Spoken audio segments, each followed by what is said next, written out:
It is Monday, December 9th.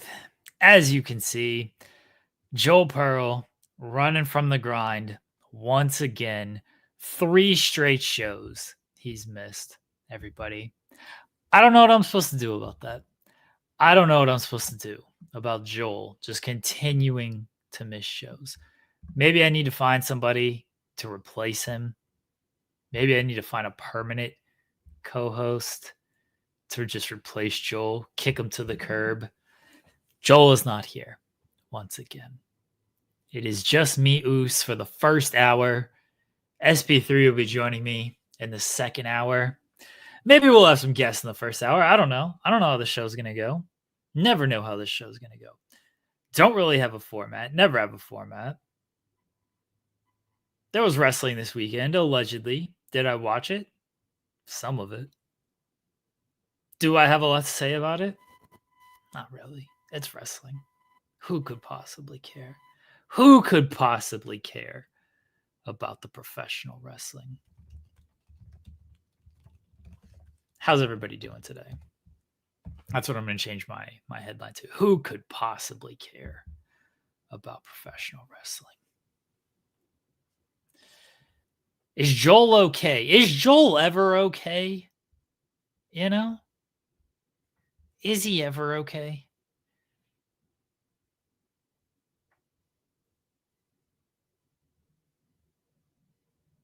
He would hate that silence right there. That's what we can do. We can just sit in silence.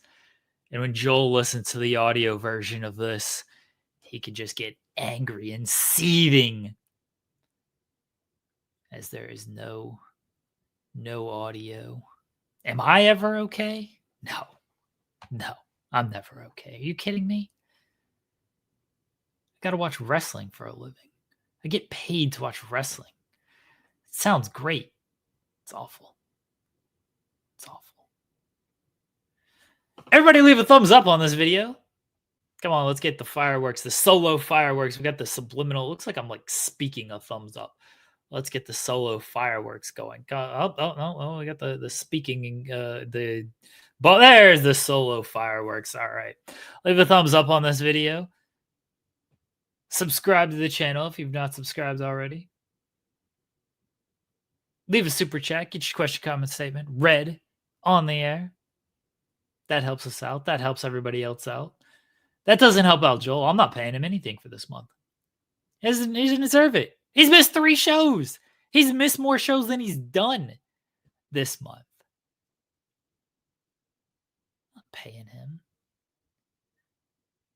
Hour. I'll send this link to Kimmy. Kimmy's pal. Kimmy was at she was at Steel City Con. She was at some kind of con. She's at Comic Con every single week. We'll send this to Kimmy. See what she has to say. Say the people, the people are requesting you. There we go. No idea what she's up to. Again, she was at Steel City Con. She was busy this past weekend, hanging out with Adam Cole. I don't like you, Caden. Yeah, Joel's on a JBL schedule, or he's signed with Busted Open. Terrible. He's missed 3 shows. He's missed a whole week of shows, everybody. How does that happen? I should bench him, right? I'm not extending his contract. If he wants to go work elsewhere, he can go work elsewhere. I'm not going to extend his contract. I'm not adding injury time to his contract. If he wants to leave, he can leave. Kimmy says she will be home in 18 minutes and she will join. I'm going to, sadly. Sean's in Texas. Sean's at the all-in ticket sale gimmick. I believe Tony Khan might be speaking at this gimmick. We'll see what questions people have for Tony Khan. Kaden, I'm going to send you this link. I'm going to let you know right now you're not going to be on this show very long. You said you're leaving wrestling. I don't know what you've accomplished in wrestling media, but you say you're leaving. I'll send you this link. You can say, I don't I don't know what you have to say. What could you possibly have to say? Thoughts on Juan Soto's contract? Ain't my money. I don't care. Good for him. Get paid. Never gonna begrudge a guy for getting a bunch of money. I'm not a baseball fan. Not the biggest baseball fan. That's of the major four. Yes, I'll count hockey. It's my least favorite sport. I watch the playoffs because I think the playoffs are fun, and I like watching the best teams compete. And there's a lot of good drama in the playoffs. I mean, Soto against the Guardians, the battle he had before hitting the home run and everything, that was good drama. But I can't watch 162 games of baseball. It's too much for me. But good for him. Got a bunch of money from the Mets. Seems like the Mets will be good. I know they made it to, I think, to the CS this past year. So the Mets were good. They were good this past season, and I assume they're going to be good this upcoming season. They get good players, I think. I'm not going to pretend like I know who's on the Mets lineup. Juan Soto, that's all I know. Francisco Lindor, that's somebody, right? That's somebody on the Mets, correct? Somebody can correct me if I'm wrong. So, I was saying Soto got overpaid, but good for him for getting that amount. Can you be overpaid in baseball? Yeah, I was correct on Francisco Lindor. There's no salary cap in baseball. So, can you be overpaid?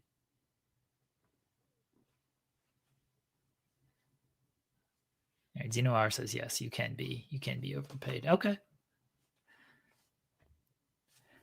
I feel like when there's no salary cap, it's not as big of a deal. And okay, but eventually the owner does stop spending on others.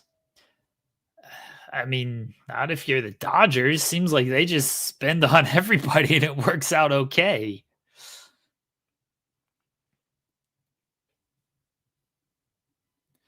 Lakers won a game and without LeBron. Did LeBron not play last night? I didn't fully keep up with last night's game. I saw that they played Portland.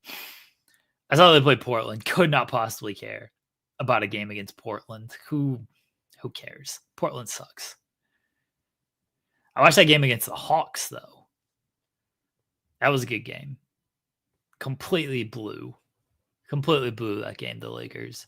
How do you leave Trae Young wide open?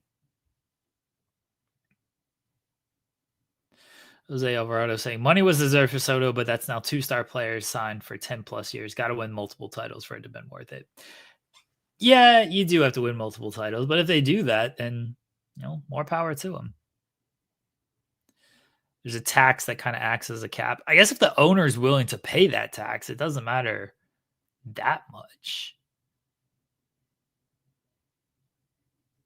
At the end of the day, they got to win. That's when it comes down to being overpaid and not. If he performs well and they win, no one's going to say he's overpaid. It's a lot to live up to, but it seems like he's earned it. Ryan asking if there's no salary cap in the NHL, who would be the highest paid player? I mean, Connor McDavid, easily. I don't even think it's close on that. And look, I'm a fan of a team that has arguably 2 of the top 3 players in the league, but I'm paying Connor McDavid over them. Kale might be second, honestly. Maybe McKinnon. It's one of those two is probably second. Kale's the best defenseman. Is SB3 running from the grind? No, SB3 has like 500 different jobs, and he'll be here in the second hour.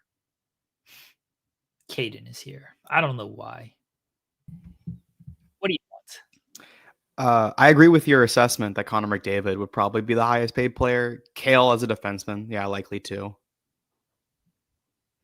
Thank you for contributing to this show, Caden. Yeah, you're welcome.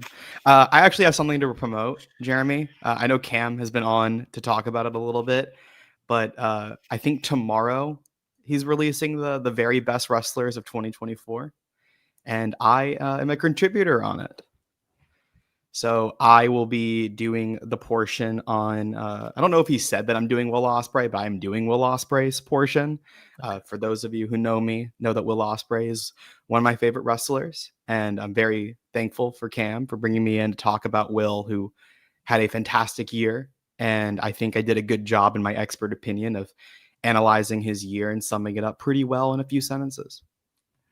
I look forward to this. Cam does a great job putting these together and getting good talent and you to contribute to this book or portfolio that he puts together. So it should be good. How are you, Caden? Genuinely, how are you doing? Jerry, I'm actually like really good. We haven't talked in a little bit. I graduate on Saturday.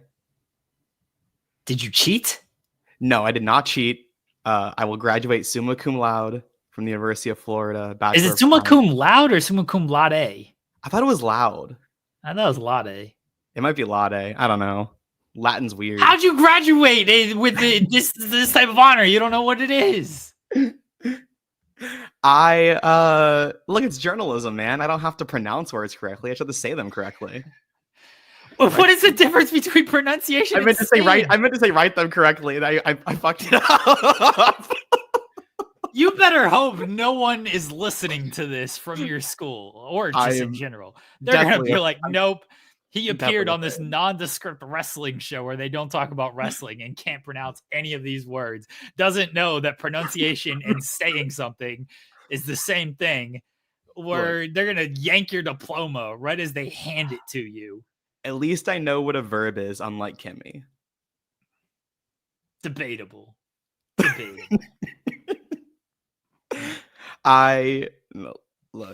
I don't know how to Florida. pronounce. I mean, it's like the worst state in the world.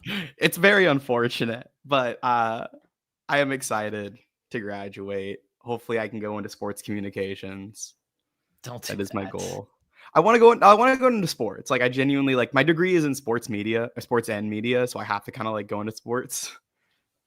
That's what I was trained for. I guess I don't have to, but like I love sports a lot. I was like the main. I wanted to when I went into college, I wanted to go into sports broadcasting, and I still would like to do broadcasting eventually. But I think like public relations is like kind of my lane. Wrestling companies could use help there. No, thank you. No, thank you. I have very much ruled that out. I will not be working in the professional wrestling industry at all. Cowardly. That is a no. Cowardly. I know. You're the one who told me not to work in wrestling. Yeah. One, not a lot of money in the game to do that. Two, doesn't seem very fun. I got called a bootlicking bitch at like 4 a.m. and I was like, okay, I'm good. That sounds about right. Yeah, kind of beast. Who are you bootlicking? What company or wrestler? I made a tweet about the Fenix stuff, and I was I guess I was bootlicking AEW. I don't know how what I said was like supporting AEW at all, but I guess it was. What'd you say? I'm not gonna go check your timeline for it. I don't care. I won't say it because like I don't know. I won't bring that onto Fightful. I'll leave it. All right. I mean, I assume we're gonna have to talk about this at some point. Maybe not. Truthfully, here's what I got to say about it. Ray Fenix is gonna say what he has to say. I'm gonna wait until he gets out the rest of his story, and then I'm gonna wait until hopefully Tony Khan says more than Ray Fenix was a great contributor to AEW. We love having Ray Fenix in AEW. We can't wait to have Ray Fenix back in the ring in AEW. I'm hoping Tony Khan says more than that. If he doesn't, it's his right. He can say no comment as well. The whole situation seems like a gigantic mess. It's a little bit of he said, she said stuff. I mean, it's more than a little bit. That's unless something's proven in a court of law, that's what it's going to be. Yep. I'm not a big fan of, and this goes for any company, not a big fan of adding injury time if you're not going to use the person. Of course, that goes both ways. If maybe they want to use him and he's clearly having some type of issues and doesn't want to be used. It's Tony Khan's right. It's AEW's right to add the time. It's their right to try to use them. And if they're not going to be used, then all right, what are you supposed to do about that? It's their right to not release them off of that because they're under the contract. If it's AEW's call that, hey, yeah, we're just not going to use this guy, we've made no actual pitch to this guy, then I think that's wrong. Then just let him go at that point. We know, reportedly, that they were going to win the trios titles at All In. Yeah. We know that. Yeah. We saw Pac, Claudio, and Wheeler Yuta win the trios titles. That spot seemed like it was going to be for Pac, for Pac, Fenix, and Penta. And then stuff happened. I'm with you if injury time should be illegal. I don't like injury time at all. I don't like that companies can just do that at all. Be like, hey, let's add injury time. You know, imagine that in like sports. Like Joel Embiid would be under contract to the Sixers for like another 2 decades. They're like, nope, we're at an injury. You signed a 5-year deal, but you missed 3 years due to injuries. So this is now an 8-year deal. If you get injured wrestling, companies should take care of it, especially if it happens in their ring. Yeah. Things should be taken care of. And then once the contract ends, it ends. I don't like it injuries time. Yeah. I don't like it at all. I'm not a fan of the concept of it. I understand that it's written into the contracts and part of like being and I'm not defending Tony. Tony should genuinely I fully believe Tony should let him go. It's not worth it. And that's the big thing I look at with Tony whenever he makes these decisions is it worth it to your company, both internally and externally? You're looking at externally, the PR factors of everything. Is it worth it to do something like this? And the answer is simply no. You're not going to use the talent. You're going to pay him however much to sit at home for the next 7, 8, 9 months. And you're not going to gain any benefits of it internally. So I don't know why you would even want to keep him. Maybe you think there's a benefit of keeping him away from WWE if that's where he chooses to go whenever he leaves AEW. But I can't see the benefit that you would gain from keeping him outweighing anything. I don't see that at all. And then with the injury time, yeah, it sucks. I really don't think it should be allowed. It is written in contracts, so I understand the people who are like, well, you signed the contract, you know what you're getting yourself into, you know that there's the possibility of injury time.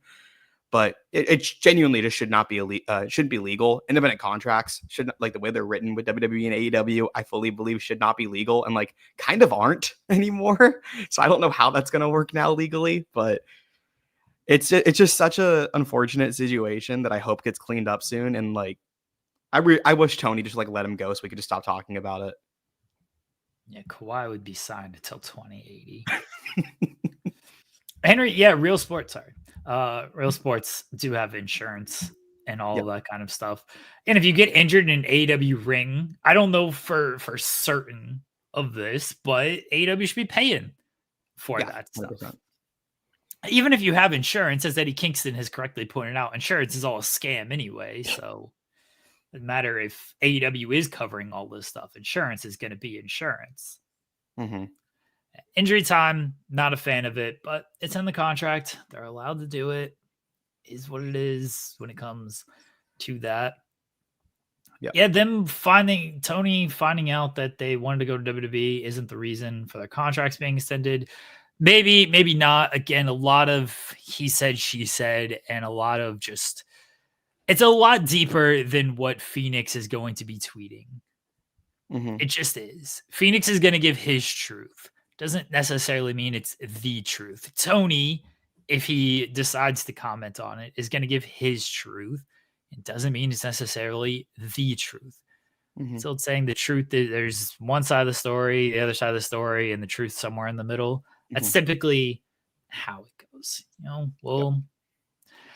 Phoenix saying inhumane treatment, that's a little... You can't just throw that word out there. You can't just say inhumane. Yeah, that was insane. That's a word that's supposed to have a meaning, you know? Yeah, someone tweeted the other day and it said, WWE is prison, AEW is inhumane. Wrestling really sucks. You can't say inhumane unless he has some type of proof. I know he tweeted today that he needed a doctor and they wouldn't help him. Yeah. All right. That's his claim. We'll see if that's true. Punk made some claims that were never really followed up on when it came to injuries and getting surgeries and doctors. Again, no one really followed up on those claims, and then it became yesterday's news because that's how it works in the world of wrestling. You know, I don't know what's going on when it comes to AEW and how they take care of injuries and how they deal with that kind of stuff. We will find out more. Don't know if we'll ever find out the truth. Our pal Auntie Collins, hope you're doing well, Auntie Collins. So should have let him go to the Spirit. Should have let him go to Spirit, the company. Further embarrassment. Much love to y'all. Thanks for making my morning commute not suck. Appreciate you, Collins. Be safe. Yes. I'm of the belief if somebody wants to be let go and you don't have plans to use them, let them go. Yep. And if you have plans to use them, if you want to get them on television and they are the ones that are like, nope, that doesn't work for me, brother, then no, I'm not going to let you go. Like, I'm paying you to be here. I'm paying you to be under contract. I want to use you. I want to do this with you. You're the one refusing to do it. Okay, fine. You can just sit at home. Go work your indie dates. But otherwise, you can sit at home. But I don't know who's communicating with who and who's saying what in this instance. I don't. Mm-hmm. And we know that the trios titles were reportedly going to be on Death Triangle. So clearly Tony had some type of plans to do something with Death Triangle. And things fell apart. Yep. Yeah, I agree. If you want to actively use this talent, then and they want to leave, I think it's a little bit more of like murky waters. You have signed the contract. And AEW also, like, it's AEW and WWE, I think it's like not a perfect comparison whenever you talk about these things, with WWE having the long running history of doing releases. I think it does make the situations a little bit different, but even then still, like, if you want to use this talent, you have plans for them, they want to go, I think AEW is more in the right of saying, we're going to keep you, we're going to use you in this way on television. But yeah, right now there's no active plans for Ray Fenix, whether that's by Ray Fenix's own accord or that's Tony Khan saying, I'm just going to sit you at home as punishment for whatever is going on. That's a completely different situation. And I agree with Collins about it can spare the company from embarrassment. And a lot of the negative PR that can be brought on is a lot of it's self-inflicted wounds. And this feels like another self-inflicted wound. And we do need to hear both sides to kind of get an idea of what's actually going on here, which I don't think is going to happen for at least another 5 to 6 months. But just looking at it from the surface and what we see in tweets and what we know, and we can only go off of what Ray's said publicly because Tony hasn't said anything. So if you look at that only, it's a PR nightmare for the company. And I don't know how you can sit back as the CEO of the company, the main booker, and say that it's a good idea to just continue letting it happen. I don't think, and this might be, I don't know if it's a hot take or not. Is there PR disasters for a company that doesn't have this big foothold? It's not like this stuff is getting outside the wrestling bubble. And I think the people in the wrestling bubble already have their opinions made up. Yeah. On a lot of this stuff. I think whatever Fenix is saying, however you feel about AEW, probably isn't changing your mind on what Fenix is saying. Mm-hmm. It's not like this is being covered by CBS or Fox or NBC or anything. I just don't think that when it comes to like the PR bubble or the PR scope of things, I think we overvalue that a little bit as wrestling fans because we are in such the wrestling bubble. I mean, look, WWE ain't getting the best PR in the world when it comes to Vince stuff, which is actually being covered by major outlets. Mm-hmm. They seem to be doing okay. And they're getting far worse PR than whatever Ray Fenix is tweeting about. And yeah, WWE just trudges forward, and it's like, well, nobody's really. Hey, isn't that the Vince McMahon company? Yeah. Okay. Seems like they're putting on cool stories. Acknowledge the bloodline. Putting on a bunch of major events, selling out stuff, doing good ratings. Like, yeah, I think we're a little, I don't want to say naive, but I think we're a little too in the bubble when it comes to, oh, this is a big PR hit for the company. I think the people that don't like AEW is already going to use this and be like, yeah, see, AEW is terrible. I think the people who defend AEW are going to look at this and be like, what do you mean inhumane? You're getting paid to sit at home. How's this inhumane treatment? I just think we're a little too in it when it comes to, oh, this is a big PR hit. Just my thoughts. I agree to an extent. I think it's like technically by the definition of what PR is, which is like holding any public, trying to create a favorable image publicly for a company. Technically, it would count as PR, but I completely get like the idea of like it is a much smaller scale of PR. Like it's not going to get covered by major outlets like the Vince stuff is. But when you look at like whenever something happens that can damage your company, its public value, there are ways you take it to, there are like methods you do, which is what PR is, I guess, to like kind of minimize the negative effects. And I feel like AEW is not doing those. Whereas like, and yes, it is on a smaller scale.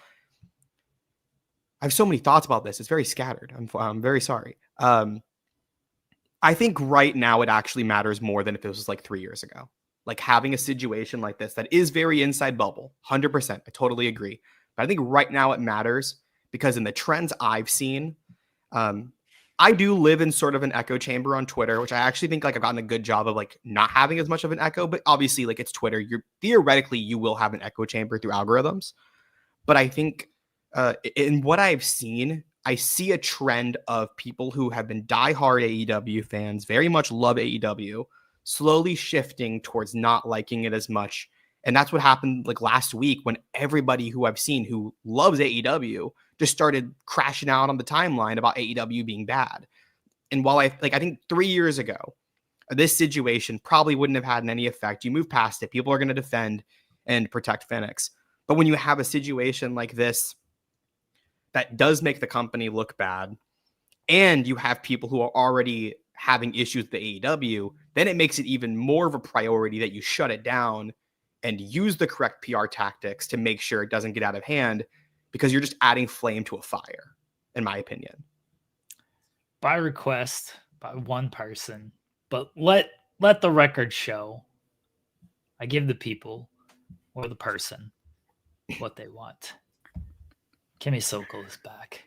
Right from an airplane. I literally was in a car and Jeremy's like, the people want you. And I was like, well, they're going to have to wait 20 minutes unless you want me to like speed through the New Jersey state border to go to New York. But I'm here. Hi, Kaden.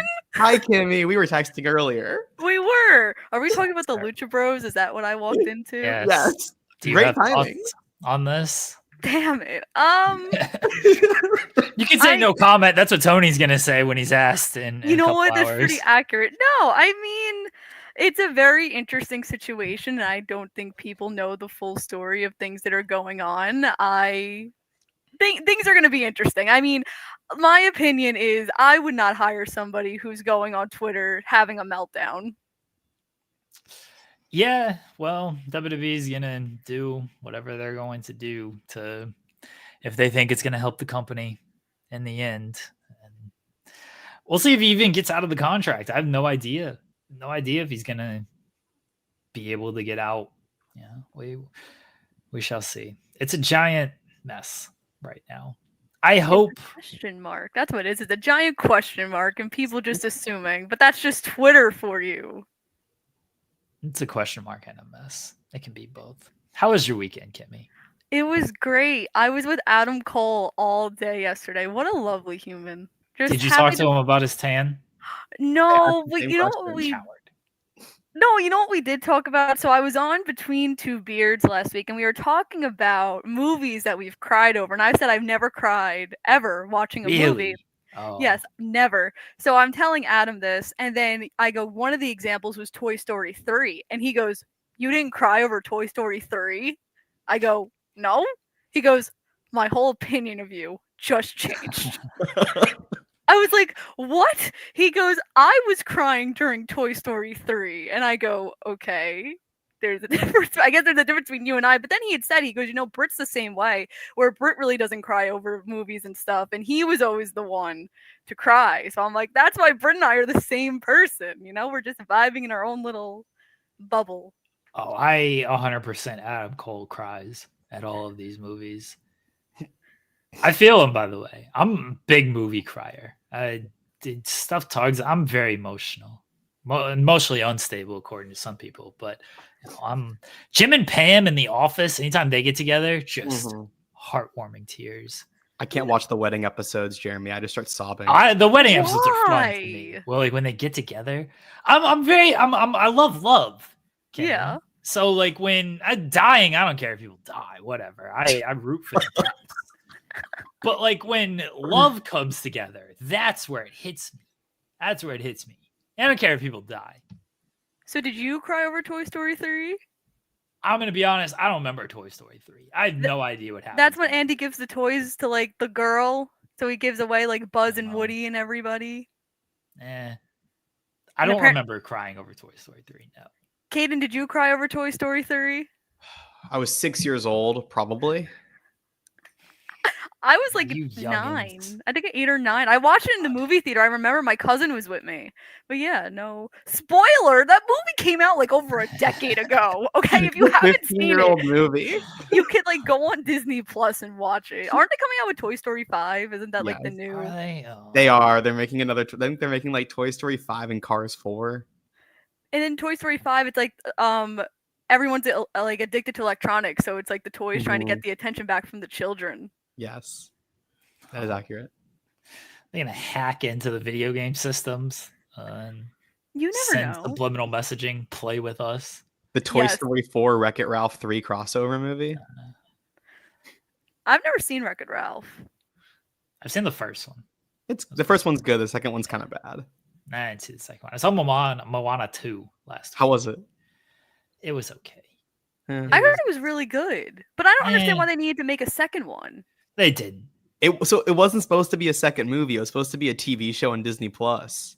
No. And I think that The Rock came in and said, "Hey, why don't we like release this in the theaters and just put it into a movie?" Yeah, they didn't need to make a second one. It was fine. The songs, I gave my review last week, but the songs weren't as good as the first one. Like they didn't stick with me like the first one did. Like immediately after the first one, I had all those songs like in my head. This one, I can't remember any of these songs.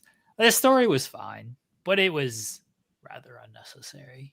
But of course, they're gonna make a sequel because like Disney makes a sequel to all these friggin' movies.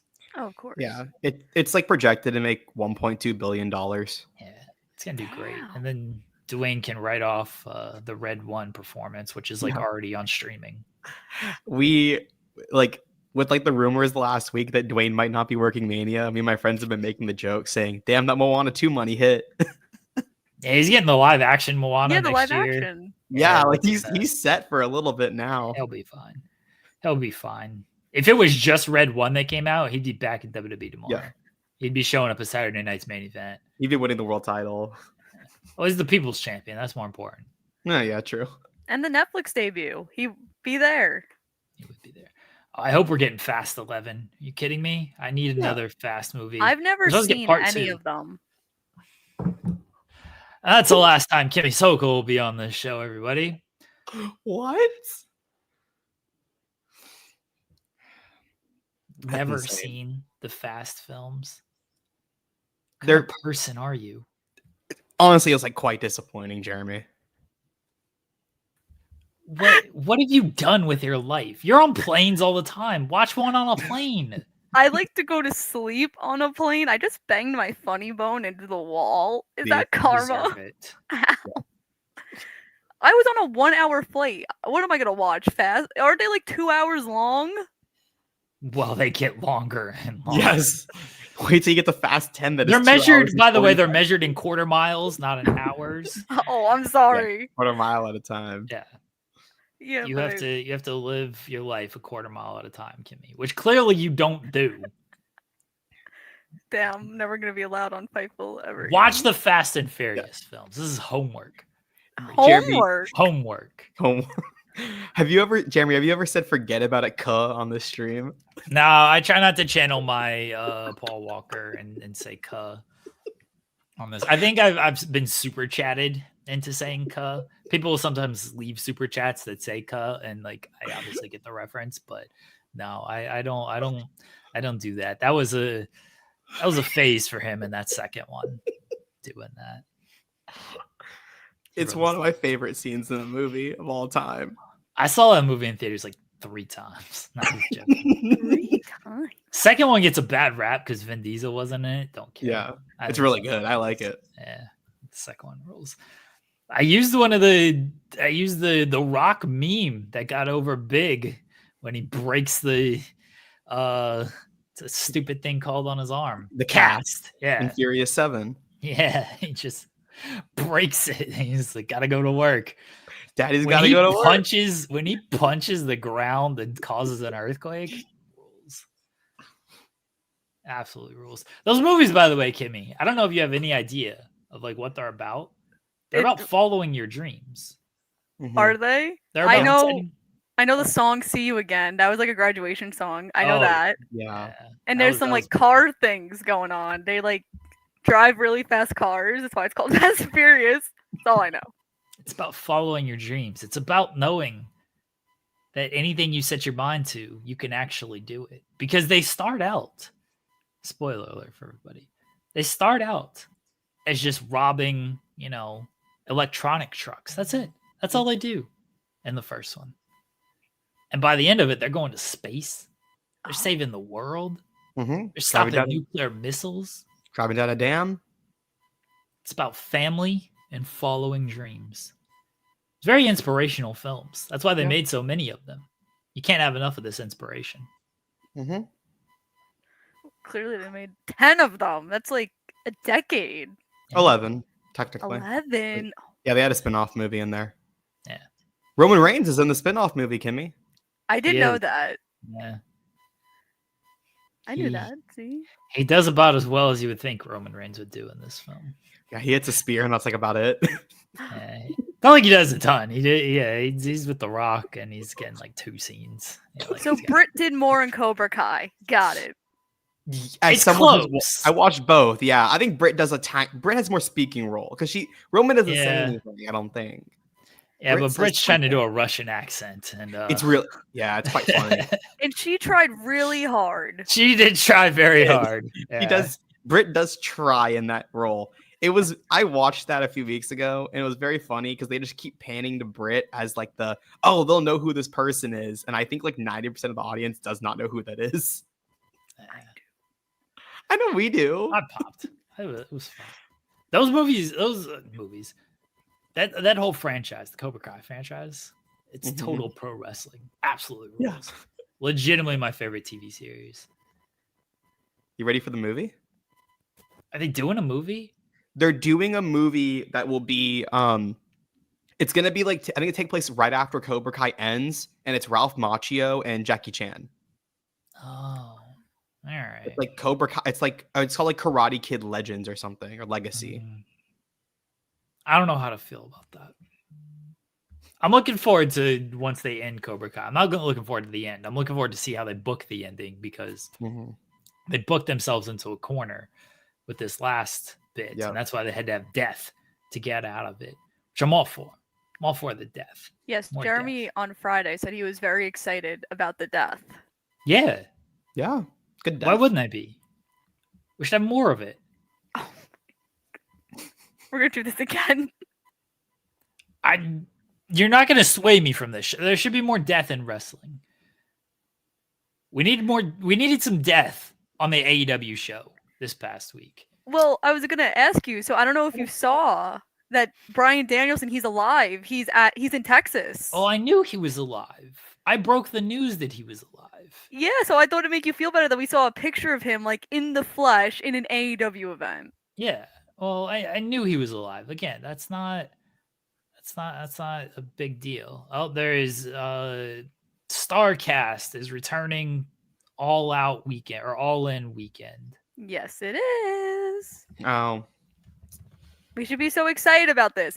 A con is coming back. AEW hasn't done like a fan event literally in a year since Chicago Starcast. Why are we not like, oh my god? Are we going to be able to interview talent? yeah, that's all I care about. I won't be don't in have a wrestling. I don't know. comment. Why do I care about that? And you're not going to be there, Caden? Are you going keep as a fan? The funny thing is, I probably will be at Y'all-In because it's like 2 hours from where I live. Y'all-In. Yeah. I don't have a comment on if you all will be allowed to interview talent this time. I know you got all the scoops here, Kimmy. I know nothing. Scoops McGee. I'm not Scoops Debatable. McGee. Debatable. Drew McIntyre's a scoopster now. I saw that. Yeah. I was laughing about that. I saw that Saturday night or Friday night. I was like, damn, Drew. Yeah. That's so funny. People thought that that was like a knock at Fightful. I'm like, Drew kind of likes us. Drew responds to my headlines and stuff. Like, Drew's a fan. Oh, I had a question for you, by the way. Me? Yes. So I don't know why, but I Googled my name and I came up with a Fightful article that you wrote saying Yeah. I was Chris Jericho's biggest fan. Yeah. What the hell? That's awesome. I wrote this a while ago. It was when Mick Foley and Yerpul. Yeah, I didn't Reunited. see it then. I saw it the other day and I was know. like, I never claimed I was Chris Jericho's biggest fan. Why are you No, spreading these you're not. lies? But I thought it was hilarious to call you that in an article. And no one told me. You gotta read all these articles. I'd be dropping stuff like that all the time in these articles. You kidding me? I'm just gonna every day I'm just gonna another Jeremy article. Let's see. You got a lot to read. That website is basically just my name. Yes, I put that in there because sometimes Sean will leave us stuff to do of hey, do an article on this. So he put your tweets in the chat of oh, Mick Foley and Yerpul reunited. So I'm like, okay. I was like, I'm gonna call Kimmy, Chris Jericho's biggest fan. This is when our social, just X, Twitter in general was completely broken. So the push tweets weren't going out. When an article goes, it gets automatically published to Twitter. But it was broken, so they weren't automatically publishing. So I was gonna, quote tweet it and tag you and be like, "Oh, give a shout out to Kimmy in this article," and then you would see it. But it never published to Twitter. So I'm like, well, I'm just gonna let it go, and maybe at some point someone will tell her about it. I like how you found it by Googling your name. Isn't that the best way to find out information about yourself? Is Googling your name? I would never Google my name. I'd be very afraid of doing this. I've done it before. I mean, I'm sure it's just nothing but, oh, here's another article I wrote. I've been writing on the internet for a very long time. So, but yes, I called you Chris Jericho's biggest fan. I thought it was clever little wink and nod there. I chuckled. I mean, he's gonna win at Final Battle next week. Yeah, Final Battle's next week. Oh my god. Great promotion, huh? My heart hurts. Terrible. We have 3 matches announced. Yeah. Is it? Yeah. There's more than 3. No, there's No, 3. Yeah, it's unfortunately it's kind of funny that the GCW show does look better than Final Battle. At least they've got stuff announced for it. Yeah, they have the whole card. Yeah. Athena's not announced for it. Yeah, they haven't announced Athena and Billy Starks, which I assume is going to happen, but it's kind of scaring me that they're not announcing it. And Athena and Billy, are they both in the 4-way? Yeah. Yeah, it's that's the 2 of them, scary. Red and Layla Hirsch. When are they running? They're running it this weekend on Thursday. Yeah, so they're probably gonna do it Wednesday. So a day before Final Battle. Brian Cage, he's our TV champ. No, he's not. Yes, he is. People keep saying this, and I swear they're making it up. What are you talking? He won the title on an AEW pay-per-view. The 0 hour doesn't count. Yes, it does. Brian Cage. I got nothing against Brian Cage. He's a good dude. He was fine, but he was part of this Dynamite Dozen Battle Royal. Did he forget his gear? Like he went like the all black trunks look, and I'm like, Brian Cage usually has like cool gear and like stands out. Yeah, I wonder if he forgot his gear. Maybe he didn't think he was going to be in the Battle Royal until he got to TV and was like, oh. Don Callis didn't think they were going to be in the Battle Royal. He didn't even bother showing up for him. It's funny. They're part of the Don Callis family, allegedly. That happened on AEW television. Allegedly. That did. A lot of stuff happens on AEW television that you're supposed to forget about. Adam Cole's excited to go to Hammerstein. I did ask him about that, and he was like, "Oh my god!" I mean, he'll be there. They haven't announced anything, but he's excited to go back to Hammerstein. I mean, they are taping like Collision and Dynamite. I imagine he's going to be on the show. Apparently, Brian Cage has been wearing all black for a couple of weeks. Has he forgotten his gear every single week? These are the questions you need to ask. He's showed up in a young boy attire for weeks now. He hasn't been on AEW television. And look, I'm not going to pretend like I watch ROH, okay? We had this discussion on Friday. We don't need to talk about two people watch ROH. There's more than two people. There's not more than two people. No.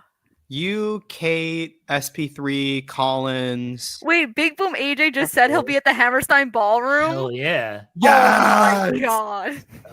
Oh. Will he be in Final Battle? God, I hope so. I hope so. He should win the ROH title. He should.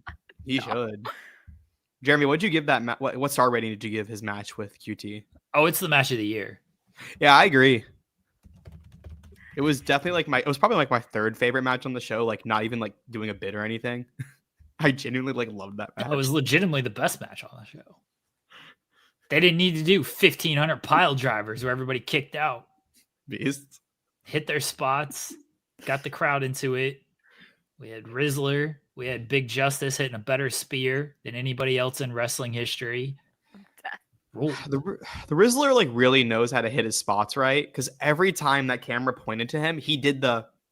Did you see this Rizzler Christmas rap? Yes. I did. Yes. He's 1,000,000% better than Max Caster.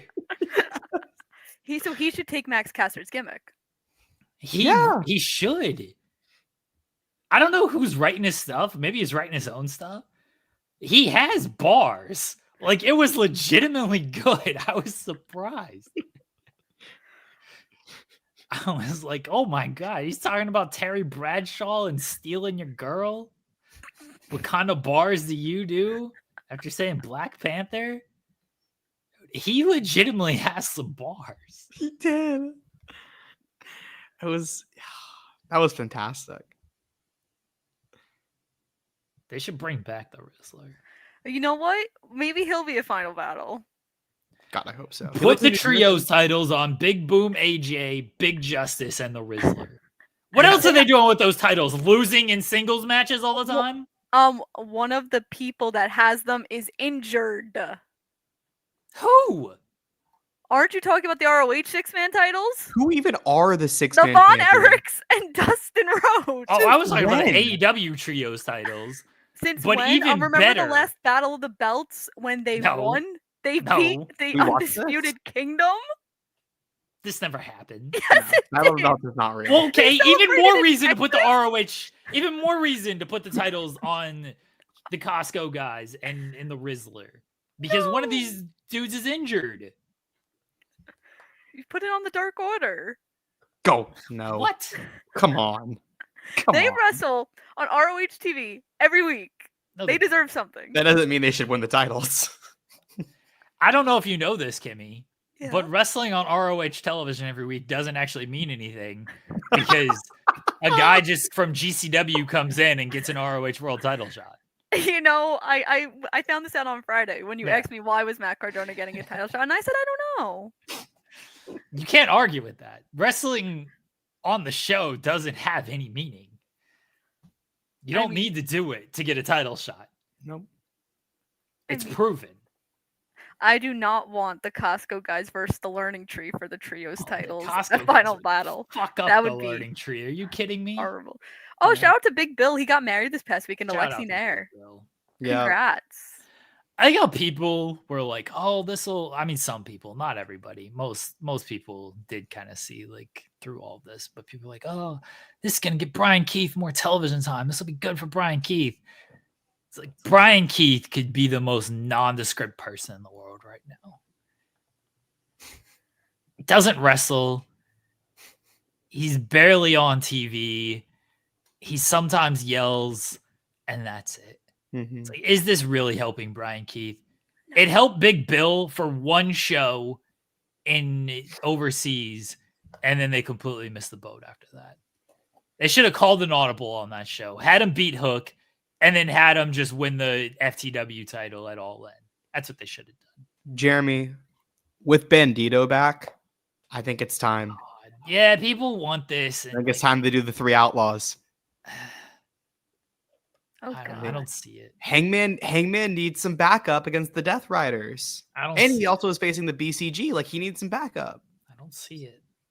I don't either, but I really want it. I think people are just trying to talk themselves into it. I think it'd be cool. Sure, but like, I mean, Bandito can go to ROH. He's a former Ring of Honor. No. world champ. We Why would you wish that on him? No, we keeping that up. We keeping him. I'm trying to get a TV deal here. Kimmy, you can take Adam Cole. Is that okay? Is there like a good TV deal? Like, it's gonna be on No. True TV. I know. Like, is that worthwhile? Hey, we're on No. True TV now. You're gonna get bumped for the NCAA tournament, and then what's that stupid show? Which one? Impractical Jokers? Yeah, Impractical Jokers. Yeah. They're gonna be like, oh no, we got a new airing of Impractical Jokers. ROH TV's on 3 a.m. Check it out.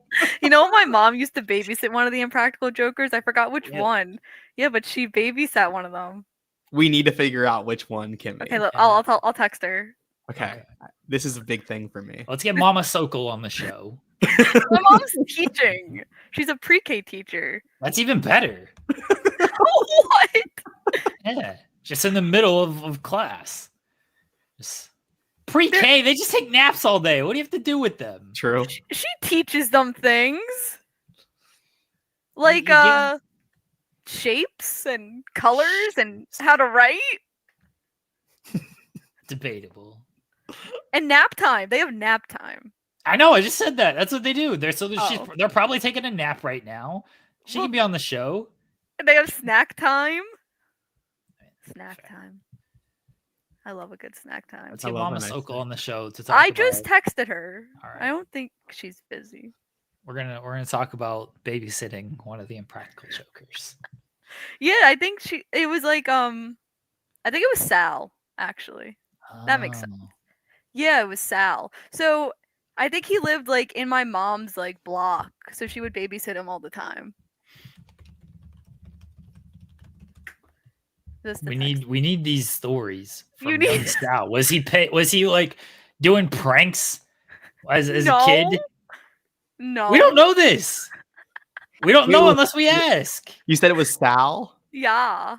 That's the most interesting one because Sal's like probably the most famous. Isn't Oh he wait, I do- lied. Oh, Oh, I know Myrrh. I don't know who that is. Myrrh. Myrrh is the I don't so watch the show. Myrrh is the one that gets like the worst punishments. She was friends with his sister, so that's how So did she babysit or not? she knew him. Oh. But it's the same thing. No, babysitting you at least got like some stories, just knowing him. Kimmy went into business for herself. Yeah. Don't Am I spread gonna- false information on this show here, Kimmy. Oh. We're a reputable outlet, allegedly. I never Kimmy said you Fenix. weren't. I'm not like any of these Twitter Mark bots, whoever. Am I gonna get kicked off again? Damn. No. I'm supposed to come back on Fightful next week. Me and Kate talking about Final Battle. You know the pay-per-view that That's exists. terrible. Sorry to hear that. I hate all of you. It doesn't actually exist. It doesn't. It's not a thing. They all used to play together. What does that mean? Like football? Send her this link and see if she'll pop on. She's not coming on. My mom's been on this show before. Has she really? Yeah. My He mom's a lived huge around the draw. corner from my mom. Ask if he did any pranks. With This the is now, we're turning this into Impractical Jokers. We're getting Kimmy to text her mom to. In the middle of teaching. Damn. No, pre-K. I mean, let's call it what it is. She's babysitting. Damn. She hates when people call her that. The Staten Island Hour. I mean, I just got back to Staten Island. I hate it here. I want to go back to Pittsburgh. They gave me a suite as a hotel. It was like the best. What? Jeez. Yeah, Wow. I had a suite. There was like king size bed, kitchen. Nice. It was great. I don't want to disparage teachers. All teachers are very important. Even Yeah. teachers. Yeah. Because those kids some of those kids can be like really unruly and stuff. Oh yeah. So you Yes, got to my give them mom. like alcohol to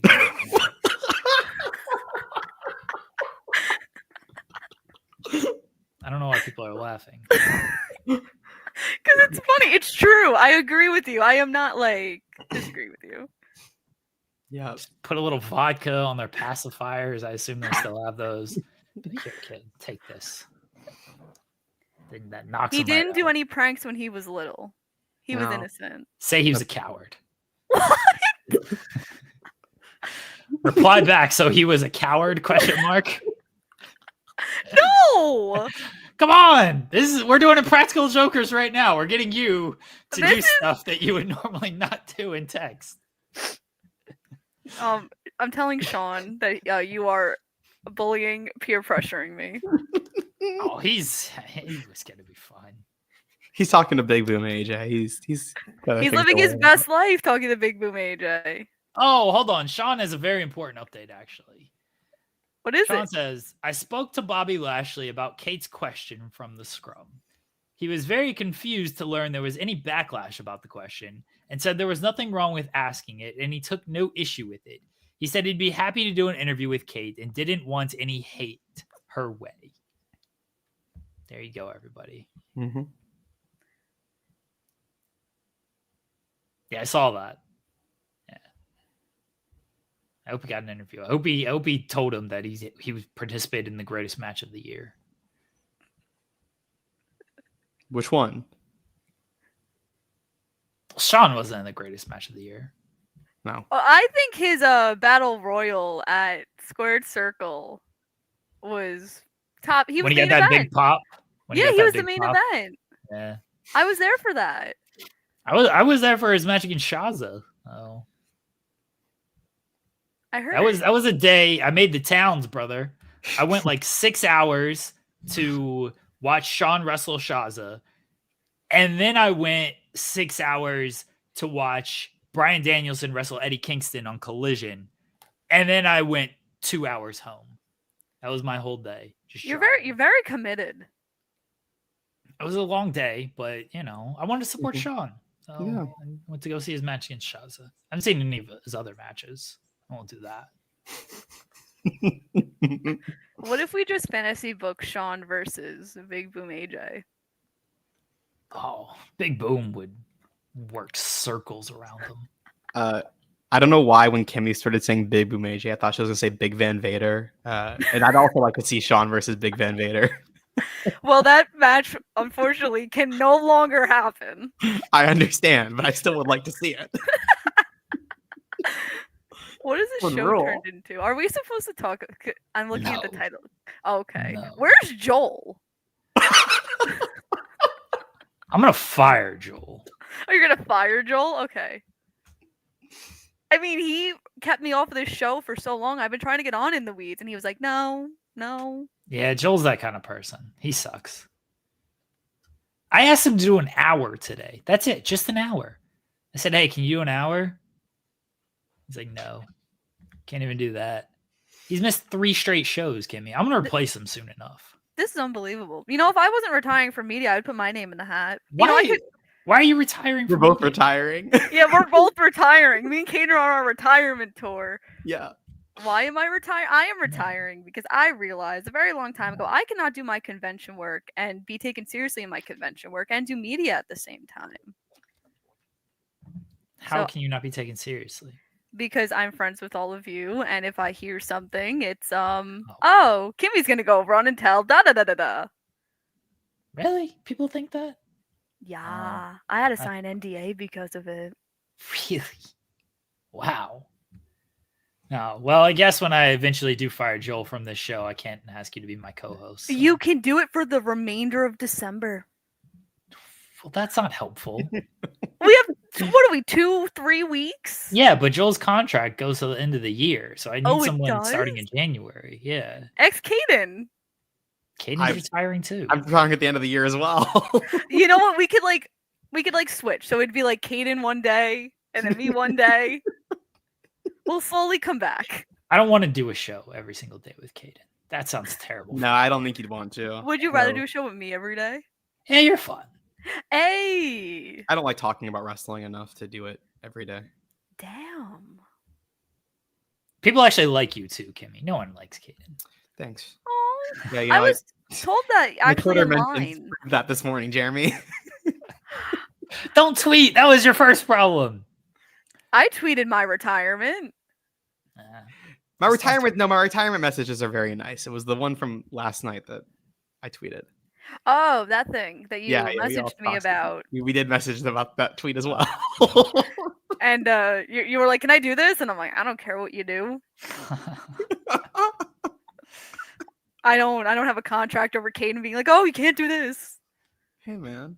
Should have made him sign an NDA to never just speak again. Can I? I don't think I have the power to do that. mean, I need a lawyer to get an NDA. Don't do I? you? Do you? I have Yeah. Mark Sterling's business card in my car. Do Yeah, it's legitimately in my car. Did anyone watch Deadline? Is Sol Ruka still in the penalty box? I saw that. watched I it. didn't watch Deadline. That though. was like quite good. I did. It was fun. It was a fun show. Pacing was like girl. really bad. My girl kept getting in the penalty box. I saw. Yeah, it was. They basically made Ren Sinclair just Ren like the Sinclair? girl who took every pin. I mean, that was what she was going to be there for anyway. Yeah, it was good. It was like really funny. I need Thea Hale to start wrestling again. I don't know what the hell's up with this, I don't know. but the fact that she's not wrestled since that good match, very good, great second match of the year against Roxanne Perez is absurd. That was like Great American Bash. It was July, so whenever that was. Yeah, She's trying to, she's mourning the loss of Chase U. She's trying to like get herself back. She should kick the shit out of Ridge Holland. we should. She should beat Ridge Holland and restore Chase U. I don't know if that's possible. Why? I don't know. I just feel like so Thea Hale's like my height, right? So Ridge is So? a 1.5 feet taller. Oh. That'd be like Yeah. me stepping up to a wrestler, and you just look two of us be like, nope. I think you should kick the shit out of Ridge Holland too. I don't know. A good dick kick and a 6 foot man is all of a sudden 3 foot tall. He's got a point. You should go tell Thea Hale that. Maybe Thea will take your advice. I will tell Thea Hale that. I'd love to interview Thea Hale. She rules. She's I'd like like to see my her age, wrestle. isn't she? What's that? Isn't she like my age? She's like Yeah, 21. No, she's younger She just than turned me. like 21. Oh damn! So she's 2 Yeah, years younger than me. Yeah, she's young. Damn, what am I doing wrong? She's the future goat, though. The goat. Yeah. Love She's Thea great. Hale. I'm very sick. I'm very sad. And I need answers as to why she doesn't wrestle anymore. Ryan says we need more guys making out in pro wrestling. Yes. Well, there's this wrestler called Effie. I can't. I'm not allowed to talk about Effie. And I have thoughts. he's gotten himself in trouble with some of the things he has said. But when he wrestles, he sometimes kisses people. John Moxley and CM Punk once kissed. It's one of my favorite moments of all time. Effie in kissed professional John wrestling. Moxley. When was that? Yeah, but I don't care about that one. CM Punk and John Moxley kissed though. I think John Moxley should kiss Eddie Kingston. They should have made during that World's End match last year. They should have just made out in the middle of the ring. Is Get this me a CM Punk WWE and- ID. Damn. I'm listening. I was reading the comments. Someone said I should get WWE ID'd. Yeah. SP3 is here. Hello, SP3. Hi. Hi, Kimmy. Hi, Hi, Kaden. SP3. You've wandered into this nonsense that we've got here going on. I've been listening. Oh, I I'm don't think sorry. you have talked about wrestling yet, but Yeah, good. Did you? So you who are here, or you heard this person below me saying she's never seen a Fast and Furious movie? Can you believe this, SP3? Kimmy, you're one of the lucky ones. Oh! No, you can't say that. We did a whole ranking of these films. Yeah, and you made me hate Fast and Furious. And you put every one of them in the S tier. Even all the trash that's gone on Because since I was 7. correct. Since Paul Walker drove off in that damn Because I car was correct. in CGI, the whole series has been trash. I was SP3 correct. just turned heel. Hoof. All of them are S tier films. Yes. I'm sorry that I have taste. Yeah, let me fake a heel turn just to turn babyface in the end of the movie. That's the 8th version. 9. Yeah, 8 rules. Let me introduce a brother that I'm always talking about family, but I just am introducing a brother 9 movies in who you can't even see. So why the hell is he even here? That's 9. And 10, hey, how about the son of one of the villains from the last movie is actually an Aquaman, and he comes through and he's ruining our life. He's the biggest threat we've ever seen, and we can't even end the movie properly because it's just part 1 of 3 parts of a 10th movie. That's 12 movies. That's not 3 parts of a 10th He's movie. lost his headphones. He cannot hear any of these words. In fairness, SP3. Jason Momoa fucking rules in Fast 10. He's the best thing. He's the best thing about that damn movie. I wasted 2 hours of my life, but at the end, I was like, at least Jason Momoa was good. We're not disparaging the Fast and Furious films on this show. So is that why your background is like cars driving? Is like that's why? It's from the first Fast and Furious film, Yeah. and it's to remind everybody, live your life a quarter mile at a time. So you're a Fast and Furious mark. Got it. Got No. it. That's a derogatory term. He's a mark. Derogatory. I will accept Stan because the greatest rapper of all time came up with that term. I will not accept Mark. Jeremy, did I tell you I saw Eminem like 2 months ago? Like, oh, did you go to that Texas thing? He was there. I saw. Like, Yeah, like, that F1. Yeah. F1. Yeah. I'm a little jealous. Not gonna lie. It's the one concert I want to go to before I eventually die. Same. Why I'm not you- gonna die for a while. but Okay. I already know how I'm gonna die and everything. Like, it's fine. What? Yeah. Yeah, because he lives his life a quarter mile at a time. I'm not gonna die in a car accident. No. I'm gonna die. I'm gonna have like the dumbest death ever. I'm gonna trip over something. That makes sense. And Yeah. like You step on a rake? You've heard people died because of that? They stepped on a rake? I don't know about a rake. Like I'm just gonna like run into something or trip over something, like bust my head, and that's gonna be the end of me. That's why like I'm not afraid to like go on plane rides and stuff. And people are like, oh, it's so scary. Like, plane crash is like too extravagant. You know what I mean? Like that's an extravagant death. Mm-hmm. I'm not gonna have an extravagant death. I'm gonna have a stupid death. That makes sense. Yeah. Kimmy seems very creeped out by this whole. Like, I'm so conversation. concerned. Like, what? First of all, I just came off a plane. You're talking about plane crashes. Happy I got to live on my plane for the hour flight. If you want to make sure you're gonna live through a plane ride, just go on a plane with me. That's not gonna be my death. Wow. Okay. I mean, I've never gotten scared that like the plane was gonna crash. That's sound logic. That's just not gonna be. It's just not gonna be how I die. It's not gonna be like an extravagant type of death.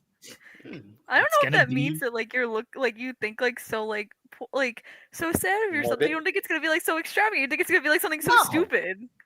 It's not. Yeah, it is. That's not how I like view my life. That's just how I guess I it feel is like how I'm I a view my life. I jerk. don't know. Yeah, fair. Oh Oh my god. You can fantasy book my death. I don't care. Go for it. Wow, what are we doing? What is this show become? I don't know. This is more reminiscent of FMC than In the Weeds. What are we doing here? That's I tomorrow. was just told to come on.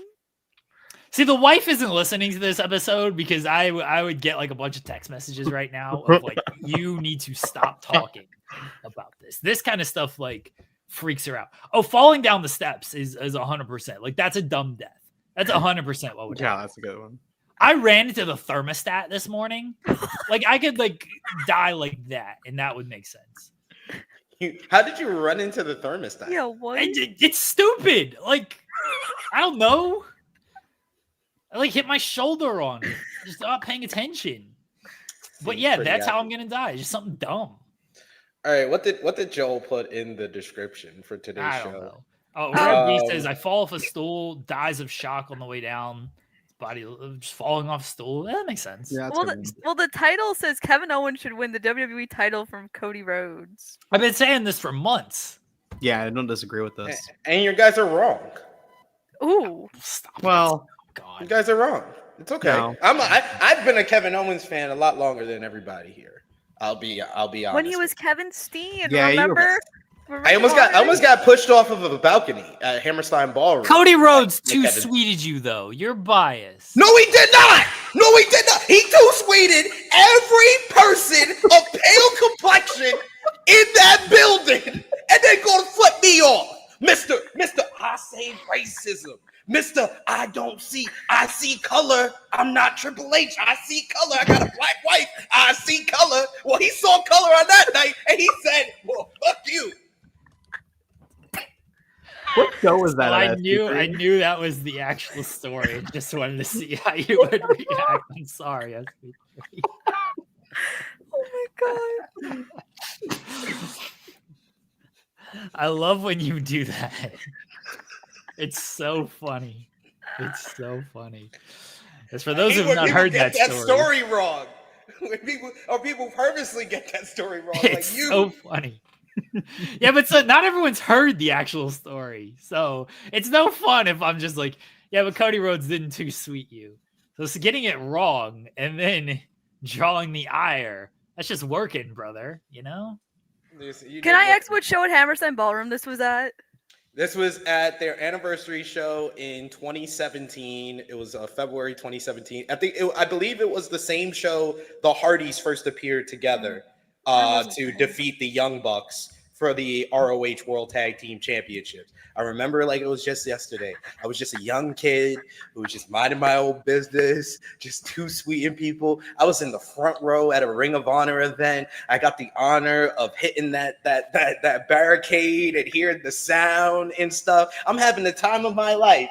And then this villain, this vile, disgusting former WWE talent wearing a Bullet Club shirt, just walks around. He's too sweet in people. People on his team is too sweet in people, but I put up a too sweet, and he was like, he's like, oh no, not you. Gonna flip me off, middle finger. Changed everything. I was the biggest fan of Cody Rhodes. I was a supporter of him when he was wearing no knee braces, when he just had a legacy. It's a new day. It's a new generation. And then he gonna do that to me?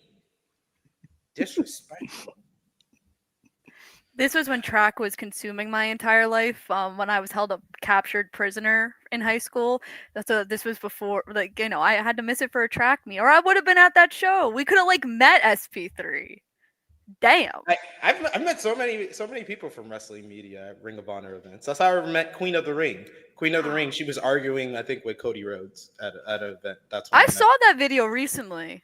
I think she posted. Oh no, that was after I know her, because I think she was arguing with him at Hammerstein at Final Battle 2017, and then 2018 at Supercard of Honor is when Cody threw the drink on her, and then that's when we really bonded because we both had a rivalry with Cody Rhodes, and then we. So just don't talk to Cody Rhodes at Hammerstein Ballroom. Got it. Yeah, just much. don't try to do anything to him at Hammerstein Ballroom. Yep, that's why WWE didn't book it. Because they want him to be the cookie cutter, white meat baby face that y'all believe he is. In Black History Month, I know the N and the H. I'm black. It was a February in Black History Month. That middle finger was like he's the bus driver telling Rosa Parks to get in the back of the bus.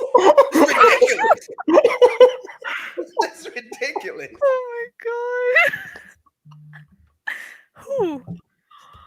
Things at the All in Dallas press conference. Oh my god, my bestie. Darby is wrestling, or Darby's climbing Mount Everest in April. Yeah, we've already God. known that. So he's not winning the world title, that's for sure. Yeah, that's what I've been on. Is everyone thinks Darby's gonna win the title at Revolution, and I'm like, I think he's gonna win the title and like immediately take it off of him because he's climbing Everest, and that's a Well, yes, 2 months that's journey. what's gonna happen. It's gonna be Revolution. He beats Jon Moxley for the AEW World Title, and then Christian Cage comes out and cashes in. Kimmy knows this. I told her this last week. I think Darby's winning the title at Double or Nothing. He did tell me this. I was half paying attention, but he did tell me this whole theory. He's still gonna be on top of Everest in Double. Yeah, it takes like a month to climb Everest. We can do it like the start of April. It'll be done by the end of like the start of May. Be fine. We looked at this, but I'll look it up. How long to climb Mount? Isn't it like Everest? weeks? It's like 3 weeks, 3 to 4 2 weeks. 3 weeks. Do some fucking research around here. 2 to 3 months. Exactly. What are we talking about? Okay, we never. This takes said- a couple of weeks to climb Mount Everest. It'll be fine. He'll be back for Double or Nothing. I love how they showed so nonchalantly talking about this. Like, oh, it's just a few weeks. We never said I was a mountain. smart, intelligent person. No. Okay. I'm a journalism major. I don't need to know geography. Yeah, I majored in sports media. What the hell is that You getting need me? to get Same. facts correct. Yes, That's part of kinda journalism. Crucial. You need Why to come with facts. You need to not go to every blogger and editor talking about predators. Come at me with facts. Damn. Okay, so now we know that's gonna take 2 to 3 months to climb Mount Everest. I don't know why I would have known that. So freaking random. So freaking random. Jeremy is never letting me on this show again. Nope. It's over for that. until I pop up on Wednesday. I mean, you can like Let me in. again. You have the link. Anybody who has the link can just pop up and join. It's the same link every single time. There's a, Which there's is a part- wonderful for me. Yeah, but we gotta actually like let you on the show though. That's the thing. Like we can see you backstage, but that doesn't mean we have to put you on. That is true. I have access to the Fightful stream. Yeah, SP3 can actually pop on whenever he wants. Even though they ain't asked me to come on after I did an interview with Gabe Kidd, and they gonna talk about Yeah, it. They who's ain't he even ever asked me to beat? come on. He's wrestling gonna- Kenny. He's gonna beat Kenny Omega in the Tokyo Dome. Is he gonna beat Kenny Omega? Yes, I have it on good authority. Debatable. I talked to Gabe, and he told me he's gonna beat Kenny Mhm. Omega in the Tokyo Sure. Dome. I think that's all the confirmation I needed. Okay. It's gonna be Comes with great. one-winged angel. Congratulations to Tetsuya Naito and Hiromu Takahashi for winning the World Tag League and then deciding to cash it in by facing each other. Because there's no tag team Yeah, I champion. saw they won World Tag Yeah. League and they were like, titles are like vacant, so whatever. We're just Who's gonna. Who's gonna face the Bucks now? Oh, it's It's Great probably- Khan. It's It's a Great mystery Yeah, partner. it's a mystery partner. It's Great Khan and a mystery partner. Yeah. Oh, is it? Yeah, they've announced that. SP3. They announced that this morning, right? Yeah, Who's gonna be the mystery partner? Who do you think? Gabe Kidd. Gabe Kidd, he's gonna wrestle. He's gonna take down all the elite. He's gonna take them all down one night. He ain't working with the United Empire, remember? He will if he can beat up the elite. I feel like. Give me Great Khan and Suzu Suzuki versus the Young Bucks. Oh, that rule. Yeah. Are the Young Bucks actually going to show up to this show? I would hope so. They're advertised. They kind of need them because no other stars are advertised for that show, but People keep saying this. Like they got Kenny Omega's return. What more do you- Exactly. Like, what are we Kenny- talking about? it's like I a hate Kenny that. in the box. Like a Kenny in the Y'all box. sound like Conan. Conan It's Kenny saying, in the "Oh, box. no stars ever came to AAA. You know, just Kenny Omega, the Come Young on. Bucks, and FTR. That's it." where's the world champion? Where's Will Ospreay? Where's Do you really want Where's John Bobby Moxley Lashley? on this show? Yeah. John Moxley can't get past customs now because of he got too many plastic bags in the back of his trunk. Like Will Ospreay, all right, fine. Like I understand. You were not gonna get former NJPW talent because it doesn't mean anything for them to come back for Wrestle Dynasty. It's been less than a year since these guys left. It means more if they wait another year before they come back. And Okada said that when he was leaving New Japan. He said, "I'm not coming. I don't plan on coming back anytime soon. You guys are gonna have to miss me for a bit." I think the better bet is for Gato to ask right now, "Hey, can I get Okada for Wrestle Kingdom 20 so he can be Tanahashi's final opponent?"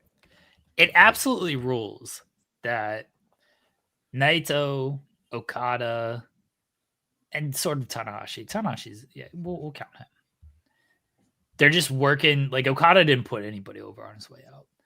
But he puts over Kyle Fletcher in AEW. Oh wait, I have such a bone to pick with this, by the way. Why in the hell did Daniel Garcia lose his match in the C2 to Mark Briscoe? Because Mark Briscoe, he got that dug in him. You know, Mark Briscoe, he don't usually do that well this time of the year. He usually don't do well in these Continental Classes. I'm starting to think that Continental Classes just ain't for me. But then I just pick myself up, I get back up, and I'm versing Danny G. Danny G, I know you're going to bring the fight. You just like me. You pick yourself up. We wasn't doing good in the Continental Classes this time last year. But this year, we going to fight. You ready to go? Ready to do this? Let's do it. Did he actually cut that promo before the match? Well, I got all the mannerisms back. I don't have all the dialogue back, but the mannerisms of him acting like he's putting on a coat, an invisible coat that nobody can see, just moving his shoulders, ridiculous. That was the part that I really wanted to get across. People are saying it's a spot on promo. It was pretty good. Like I believed it. Like Pretty I was good. out Saturday night, but damn. I don't think Daniel should have lost, in my opinion. I thought Daniel Garcia should have beaten Okada, and they were cowardly for doing a draw. But Okada should have beaten DG. Nope. Okay. No, I like the booking. I like the booking here. I like Okada. I called both of these things. I called the time limit draw with Garcia, and then I called the win for Fletcher. I was like, Okada is probably going to take one loss, and it's probably going to be to Fletcher. So I was happy with this, and the match I thought was great. I thought all three matches on Saturday were great. Oh, the matches on Saturday were good, and the matches on Friday were good. Okada and Mark Briscoe was fantastic. That was the best Rampage episode in like 2 years. Like, goddamn. I was like, because they put meaningful matches on the show instead of, hey, here's another guy who is featured a lot versus person who is not featured a lot. Yep, pretty much. I was sleeping. Why? Because some of us had to go on a plane the next day. Well, some of us worked this weekend. Good point. I watched football and went to Disney World. Boom. Boom. Boom. Lovely human he is. This one over here, he always working. He never has time off. We talked about this. Because I found out, I don't know if you heard, that he wrote I was Chris Jericho's biggest fan in a Fightful article. I did hear that. Yeah. I did hear that. Am I lying? No, yes! Yes. Big pop. Actually, wait. Can I tell my how I got introduced to Chris Jericho's story? Like how I met him behind the scenes. So I was with my dentist pal, and she'd asked me, she's like, "Have you ever met Jericho?" I go, "Not as what I am, as a fan, yeah." So she goes up to Chris and she's like, "Oh, have you met Kimmy?" And oh, she works in my agency, yada yada, whatever. And Britt goes, Kimmy's main job is to make sure I don't get canceled. And Chris starts dying laughing. Also, for timeline-wise, this is right when the suspension stuff happened. And I'm like, oh my God. I'm like, this is a nightmare. And I'm like, yeah, Chris, you know me. She makes that job so easy for me. He goes, yeah, but you're doing such a great job, Kimmy. You must be A+ for effort. And I go, see? Oh. So that is how Chris Jericho knows me, for making sure Britt doesn't get canceled. That's very nice. That's sweet. I'd say you've done a good job, but she ain't been on television for a month now. I can't control that. That is not me. That is a couple people above me on the pecking order.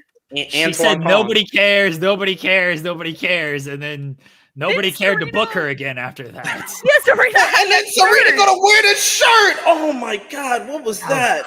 I was so Oh my God. confused when I saw that. What? And then Serena Deeb just So many lost. questions. And then Serena Deeb just loses. It's like, yeah, well, nobody could possibly care. Just lose her off this television. The thing Maybe- about the whole like Serena Deeb confronting her after that is like Britt beat her like a month prior. Clean. Why Yes. was Serena the person to even like come out? Britt Baker was correct in saying nobody cares, by the way. She was 100% agree. correct. I agree. Nobody could possibly care that Serena Deeb, who loses every single big match she's part of, who literally lost to Britt Baker a month ago before this happened, came out there to confront Britt Baker. She was correct in saying that. You know, I think Serena should go to Ring of Honor, in my opinion, but, you know, according to agree. Jeremy, doesn't exist. It doesn't. No. It does. No, I've it seen it. doesn't. I see it every Thursday. No, it doesn't. Me and Stop it. SP3 go through the trenches. We've been in the gym shooting. I've been Yeah. here. I've been here since 2006. I won't be leaving. I've been It here since doesn't happen. 2011. Here we It doesn't go. actually exist. It doesn't actually exist. There's no actual Ring of Honor. So when I'm I gonna go to be at the Hammerstein, Hammerstein. yeah, so when I go to Final Battle, I'm going to take a picture and I'm going to be like, at Jeremy Lambert, it exists. And that's the whole tweet. Anybody can go to Hammerstein. GCW can go to Hammerstein. Doesn't seem that difficult. With a Ring of Honor ring in the middle. Yeah, they could easily set that up. How much? Yeah, Let's play a game of how much do you think all-in tickets cost? Cost, Hmm. I I'm think. gonna front say- row What's is the gonna be- lowest and what's the highest? So the lowest will be 50 and the highest will be for like the VIP where you could like take the ramp, like go, take your picture on the ramp, get like front row, whatever. I think that'll be anywhere from $800 to $1,200. Okay. Wow. I'll say $29 plus fees for the lowest because it's a stadium. Okay. And most expensive, I'll say like $1,500 to $2,000 for like the VIPs. Okay. Do you have a guess, Wow. SP3?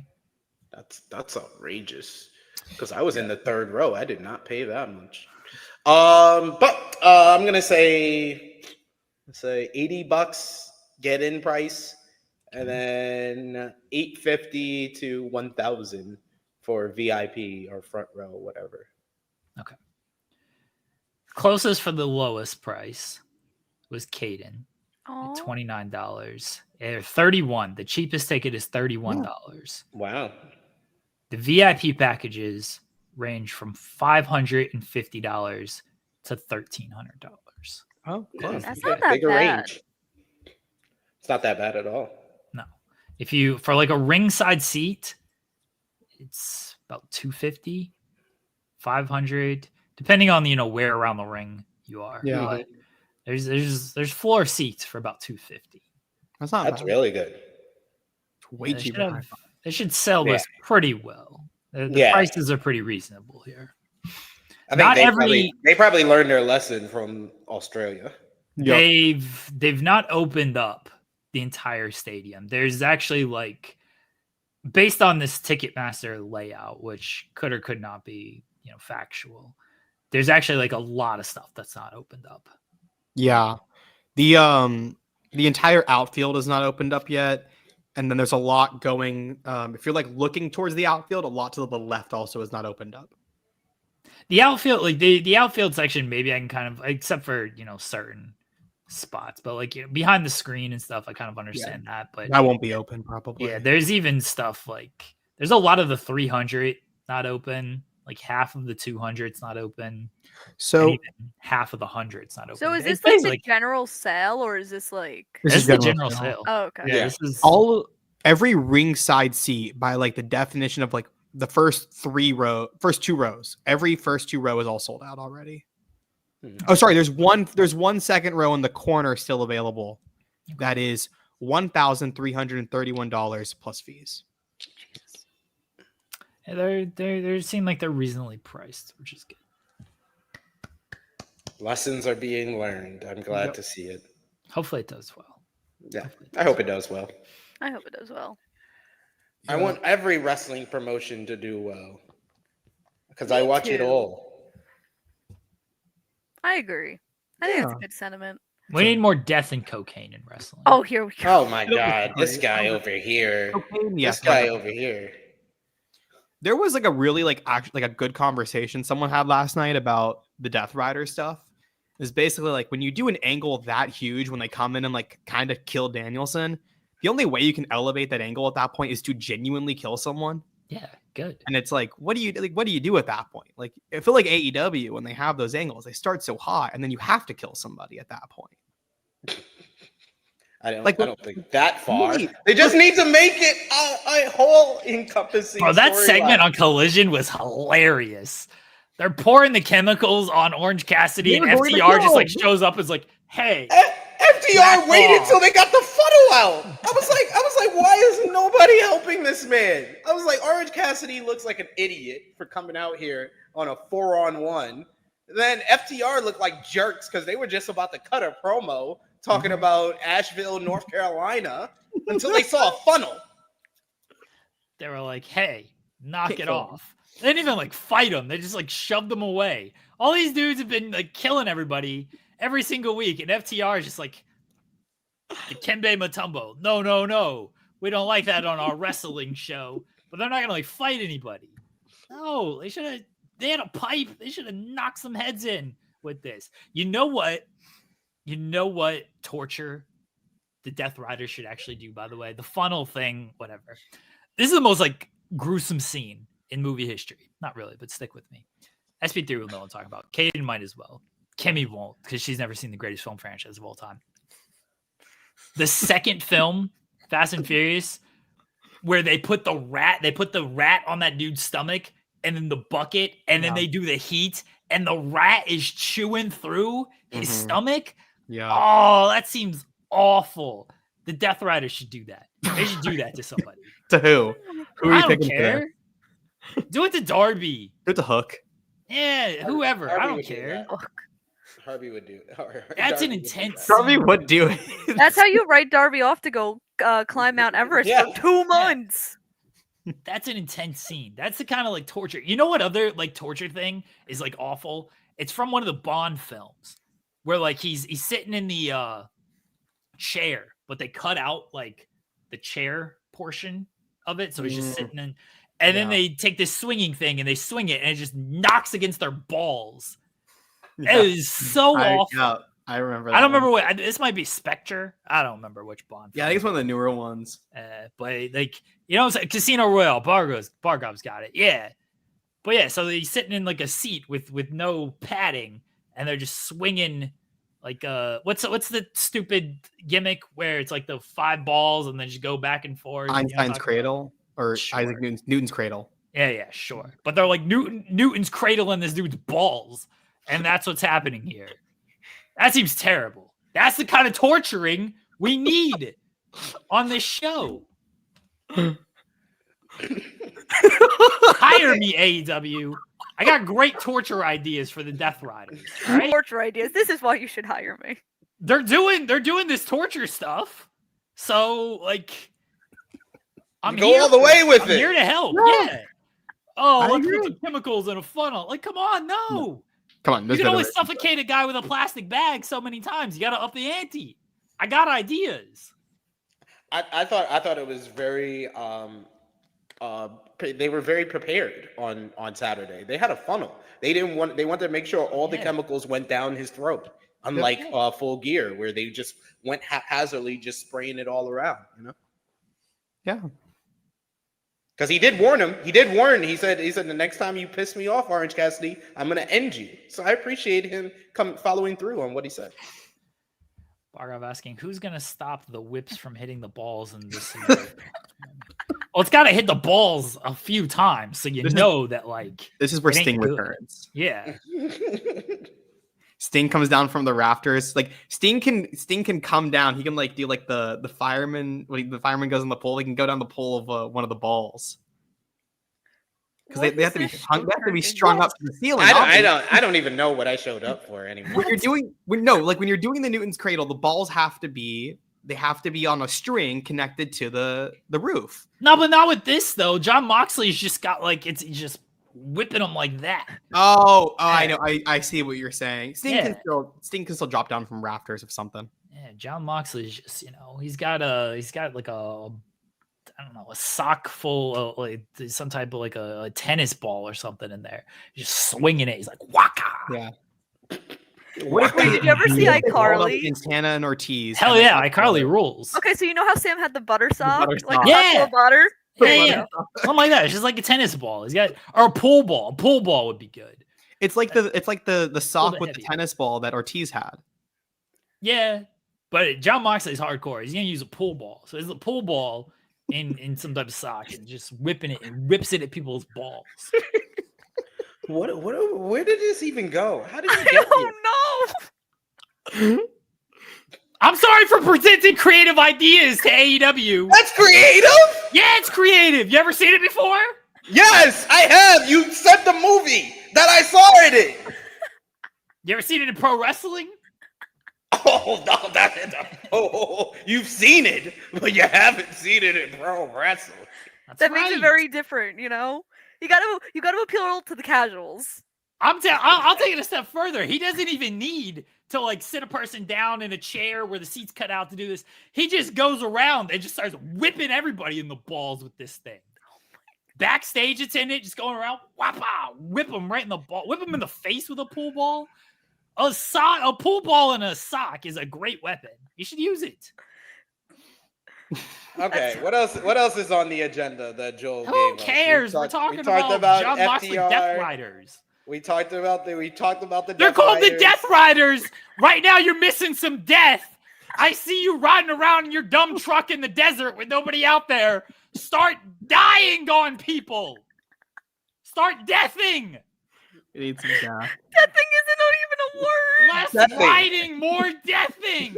Deathing. There we go. It does say that we need to talk about NXT Deadline. I don't know if y'all talked No, we about don't. it Joel before I made this came on up. here. Joel made up this whole thing. And Here, I am I'll here. take it. I am here to maintain the order Where But did I you that didn't Joel watch watched. Deadline. Where are you reading this? Why didn't you watch Deadline? I was with I watched Adam Deadline. Cole. That's not a reason. Adam Cole could have watched Deadline with you. Yeah. Adam didn't- Cole could watch Deadline while he got his fake tan. He didn't even put on Tanner this weekend. I saw the picture and I showed it to my friend. I said, he looks like a normal shade of human. No, Deadline was a good show. It was a good show. I liked Oba Femi's return, our future NXT champion. Yeah. Like the women's Iron Survivor was one of the best NXT matches of the year. That was having all those the big three signings in there made it what it was because it felt like any of those three could get the win. But I'm glad they gave it to Giulia because I'm still a little bit upset that she lost to Roxanne in that first match. So I'm glad that she's getting a rematch. Is it true that Stephanie was the only one not pinned in the whole match? Yes. Yeah. Damn. There was one moment where Stephanie dropped Giulia like straight on her head, and I screamed and I did a lap around my apartment and I declared that Stephanie Bakir is one of the like top 5 greatest women's wrestlers right now. I mean, Bold it's take. not anything to declare. It's been the case for a while. I mean, yeah, yeah. So I'm Like- making it well now. Bold. I think she's gonna get an early call up. I'm not gonna lie. Nah, they're gonna build to Giulia and her. I think Stephanie's gonna turn heel. Yeah, there And needs to be he's the gonna go stand out and deliver matches, the two of Yeah. them. Yeah, definitely, It could be. definitely. And you could tell by the way they laid out that matchup. Gave us like Yeah. 3 different stare downs between them. Like, Mhm. okay, WWE. In case we didn't know that this is the stand and deliver match, y'all made it pretty clear by doing that many stare downs in one match. It's still Easter eggs. You know? Okay, but I'm used to like the one stare down, like Shinsuke Nakamura and AJ Styles in that Money in the Bank in 2017, which told us that they were going to face the next year at WrestleMania. All you needed was the one time, got a big reaction. They did it once, it didn't get that big reaction. They did it twice, it got a better reaction. Then they did it 3 times, and it didn't get any reaction again. So I was like, yeah, I kind of overdid the stare down. What are we talking about?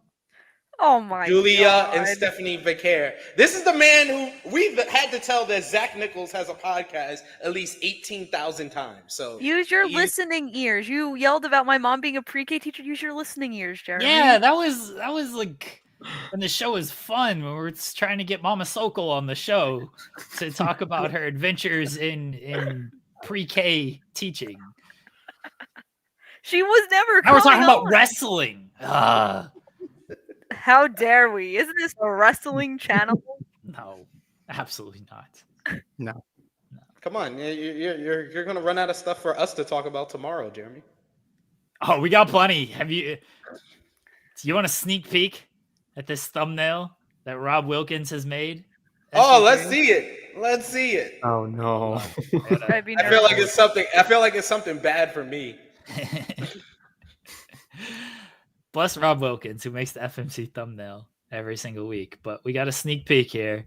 We love you. Those of you who may or may not watch FMC tomorrow, here's what we're going to talk about, everyone. My internet sucks, so it's taking forever to upload. There we go. This is some BS. I literally skipped last week, so I didn't have to talk about it. Well, they probably should have not blown a game against the Atlanta Hawks where they decided, oh, hey, DeAndre Hunter, let's double team him and leave Trey Young wide open. Maybe they shouldn't have done that, SP3. They beat the Blazers, though. His Good on life them. just They beat flashed the before his Blazers. eyes. I have He's a not headache. okay. I'm not Where's- okay. I like NXT. I've called NXT of like the most outrageous show on television because stuff just happens and it rules. It absolutely rules. I'm very angry that Thea Hill does not have a bigger role. That's legitimate anger, and I might boycott the show until she has a match again. But otherwise, NXT is a fun show. What did you Unless think of Ridge Holland is Deadline? involved. Deadline is fine. No, we gotta stop.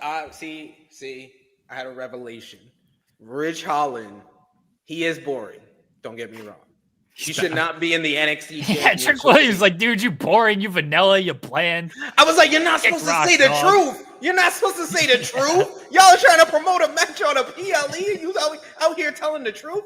So yeah, these are all truths. These are all the facts.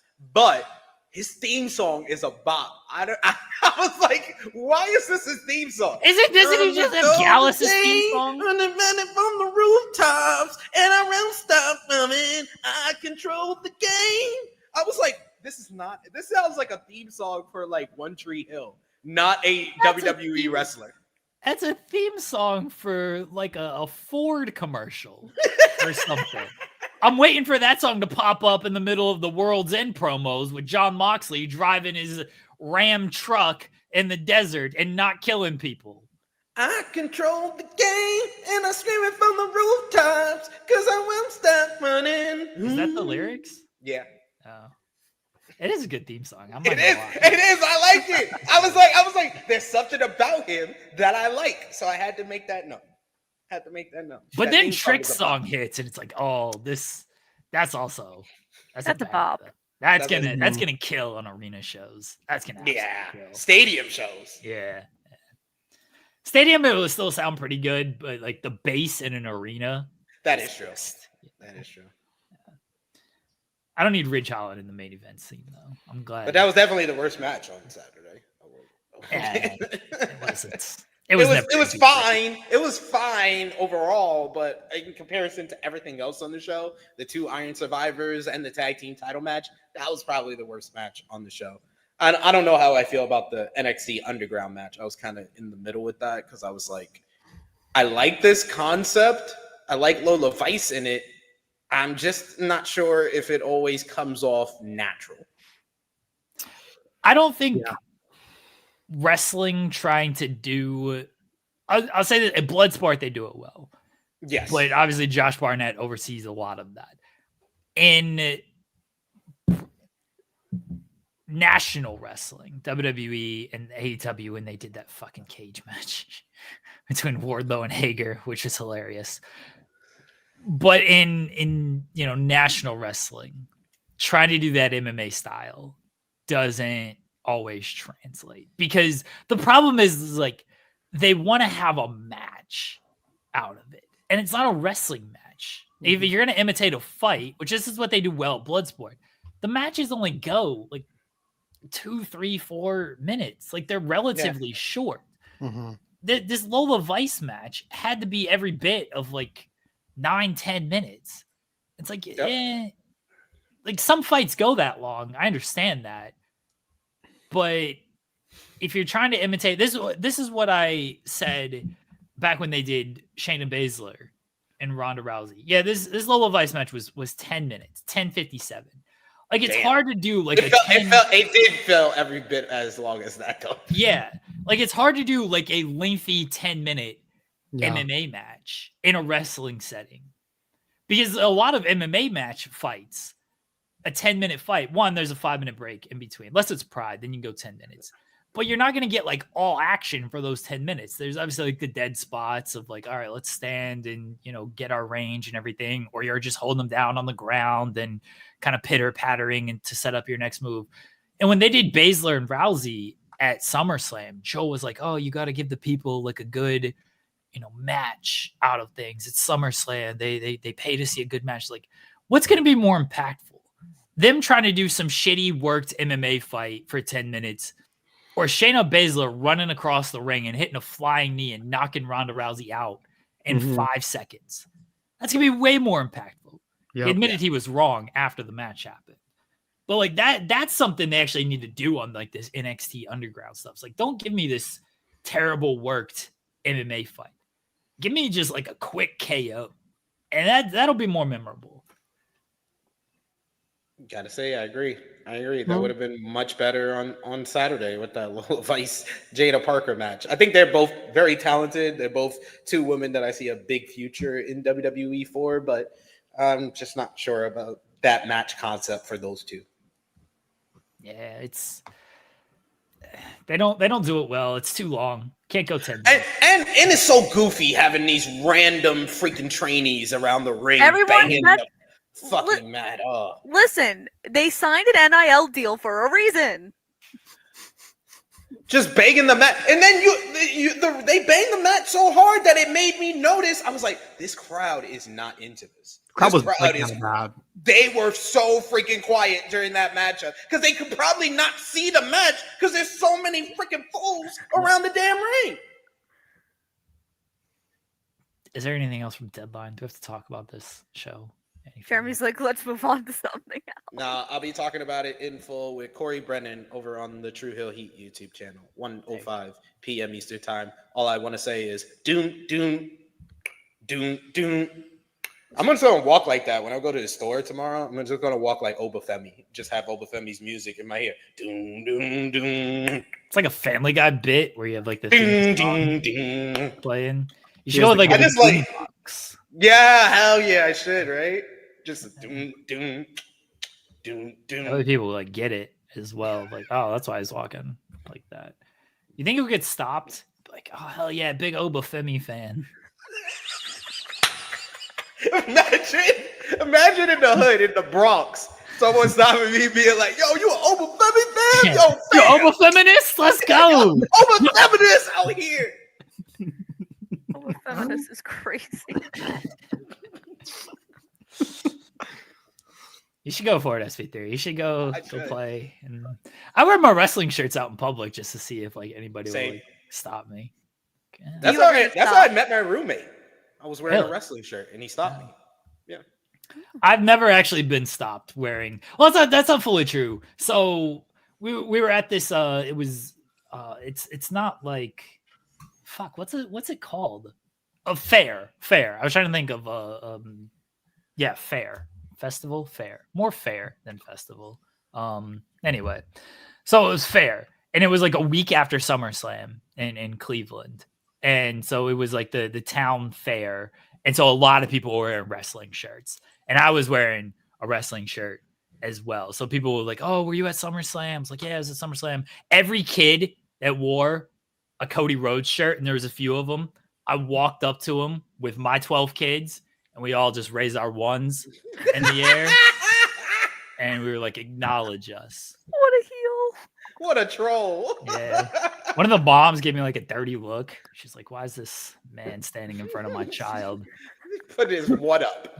That's right. I made sure that kid knew that Cody Rhodes is only the champion because Roman Reigns came back at SummerSlam. Otherwise, we would all be, "I love you, Solo." He would be the champion if it was not. I for love Roman you, Reigns. Solo. Yeah, every kid with a Cody Rhodes shirt, put the one up at him. My kids, I got my kids now. Like when Roman Reigns comes on the screen, they all throw the one up for him.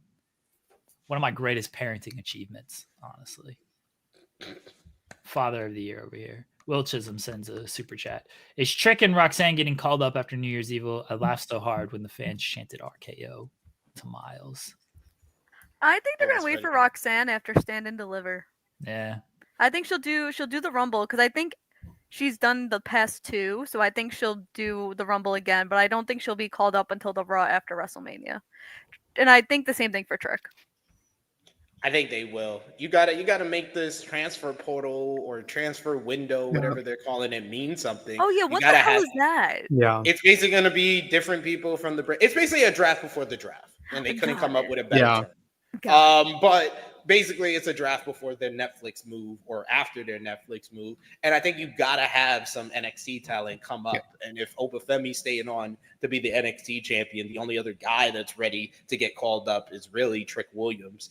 I think for sure Roxanne Perez. I've already booked this in my head that she was going to be in the Rumble and then get called up after the Rumble. It's the same thing they did with Tiffany Stratton this year. She came up in the Rumble matchup and then she was on SmackDown following the Rumble. She's a former NXT champion. This is why they booked this matchup for New Year's Evil and why they had Giulia win the Iron Survivor, because you're not going to have Giulia win this Iron Survivor and then face Roxanne again to lose again. She's going to win this time. So I think it's the right time for Roxanne to come up.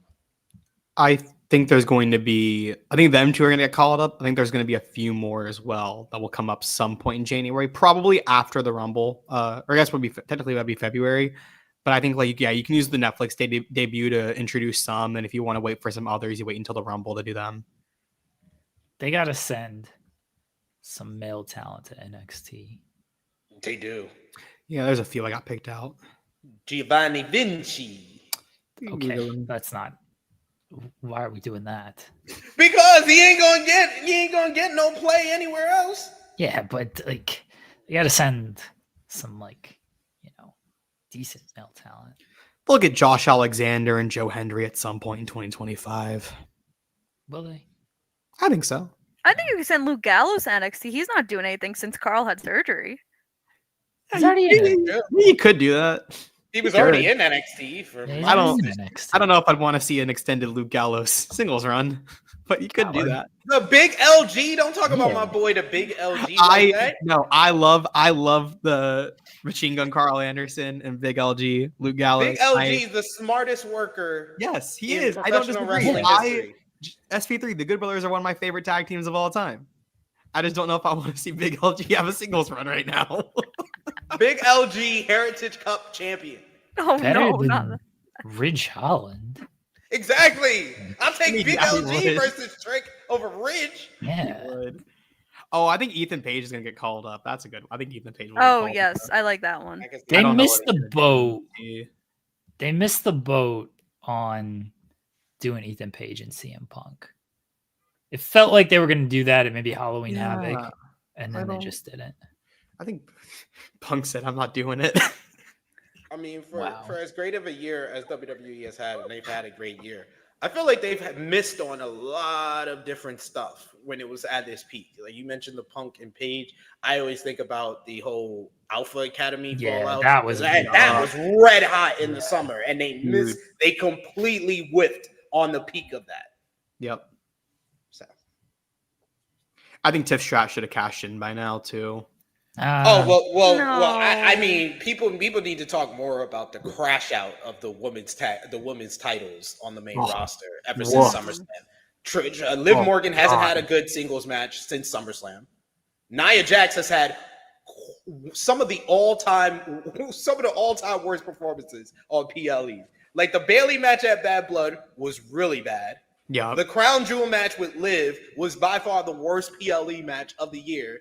And then her performance at the Survivor Series, I would say no one else. She was in the ring with 9 people. No one else had what I would call a awful performance. But Nia Jax's performance was that bad Y'all did that not she drug see- down 9 other Candace people. was rough, in my opinion, but she wasn't as Y'all- bad. I mean, I didn't even know Candace was there. Bailey and Candace, you could tell me they were in the matchup, but I couldn't have told yeah, you. true. Y'all did not get the layered performance of Nia Jax in that match, paying tribute to Hulk Hogan Kogan, and his chair 1995. shots. Yep, in 1995. Those awful chair shots he used to do to the Dungeon of Doom. Yeah. Nia's doing it to Naomi. She's telling Naomi, put your hands down. Give me your back. Y'all have to recognize the greatness of Nia Jax when it comes to this. I like quite enjoyed Nia in her second run in WWE, but the last like 4 months have been really bad. I liked her SummerSlam. I thought her SummerSlam match was good. I Yeah, enjoyed that. that's Yeah, what I like I liked her first half of the year. Yeah, like I said, everything after SummerSlam has been bad for both Yeah. Liv and Nia. At this point, Liv Morgan is the 2024 version of Jeff Jarrett in TNA in 2004, where you know how every one of her matches is gonna end. It's gonna end. Dom throws a weapon into the ring. Dom distracts the referee. Liv cheats. Liv wins. That's basically the last 4 to 5 months of Liv Morgan as women's world title. To a lesser extent, the second half of the Adam Cole NXT Championship run. Same thing every time. Undisputed Era run in, ref bump. Same thing. Watch the matches, SP3. It was the exact same finish every time. Wow, we hit him with a watch the matches. Watch the matches. I watched the matches. I documented matches. There's proof. I've done reviews for all those Yeah. shows. And literally, the only title defense I could think of the second half was the Tommaso Ciampa one, which didn't have any Undisputed Era. It was Johnny Gargano who cost him that match. Velveteen Dream, that was just awful. And that was no DQ, so it didn't even matter. Yeah, I saw all those matches. It wasn't really undisputed. You're thinking more like Roman's second half of his reign. I do. Roman did it a lot too. Roman did it a lot He hit too. the man who watches like more Every wrestling single than matchup. anybody with a watch the matches. I stand by what I said. That was Literally, crazy. Dutch Mantel, who's wrestled in 3,000 matches, says I've watched more matches than him.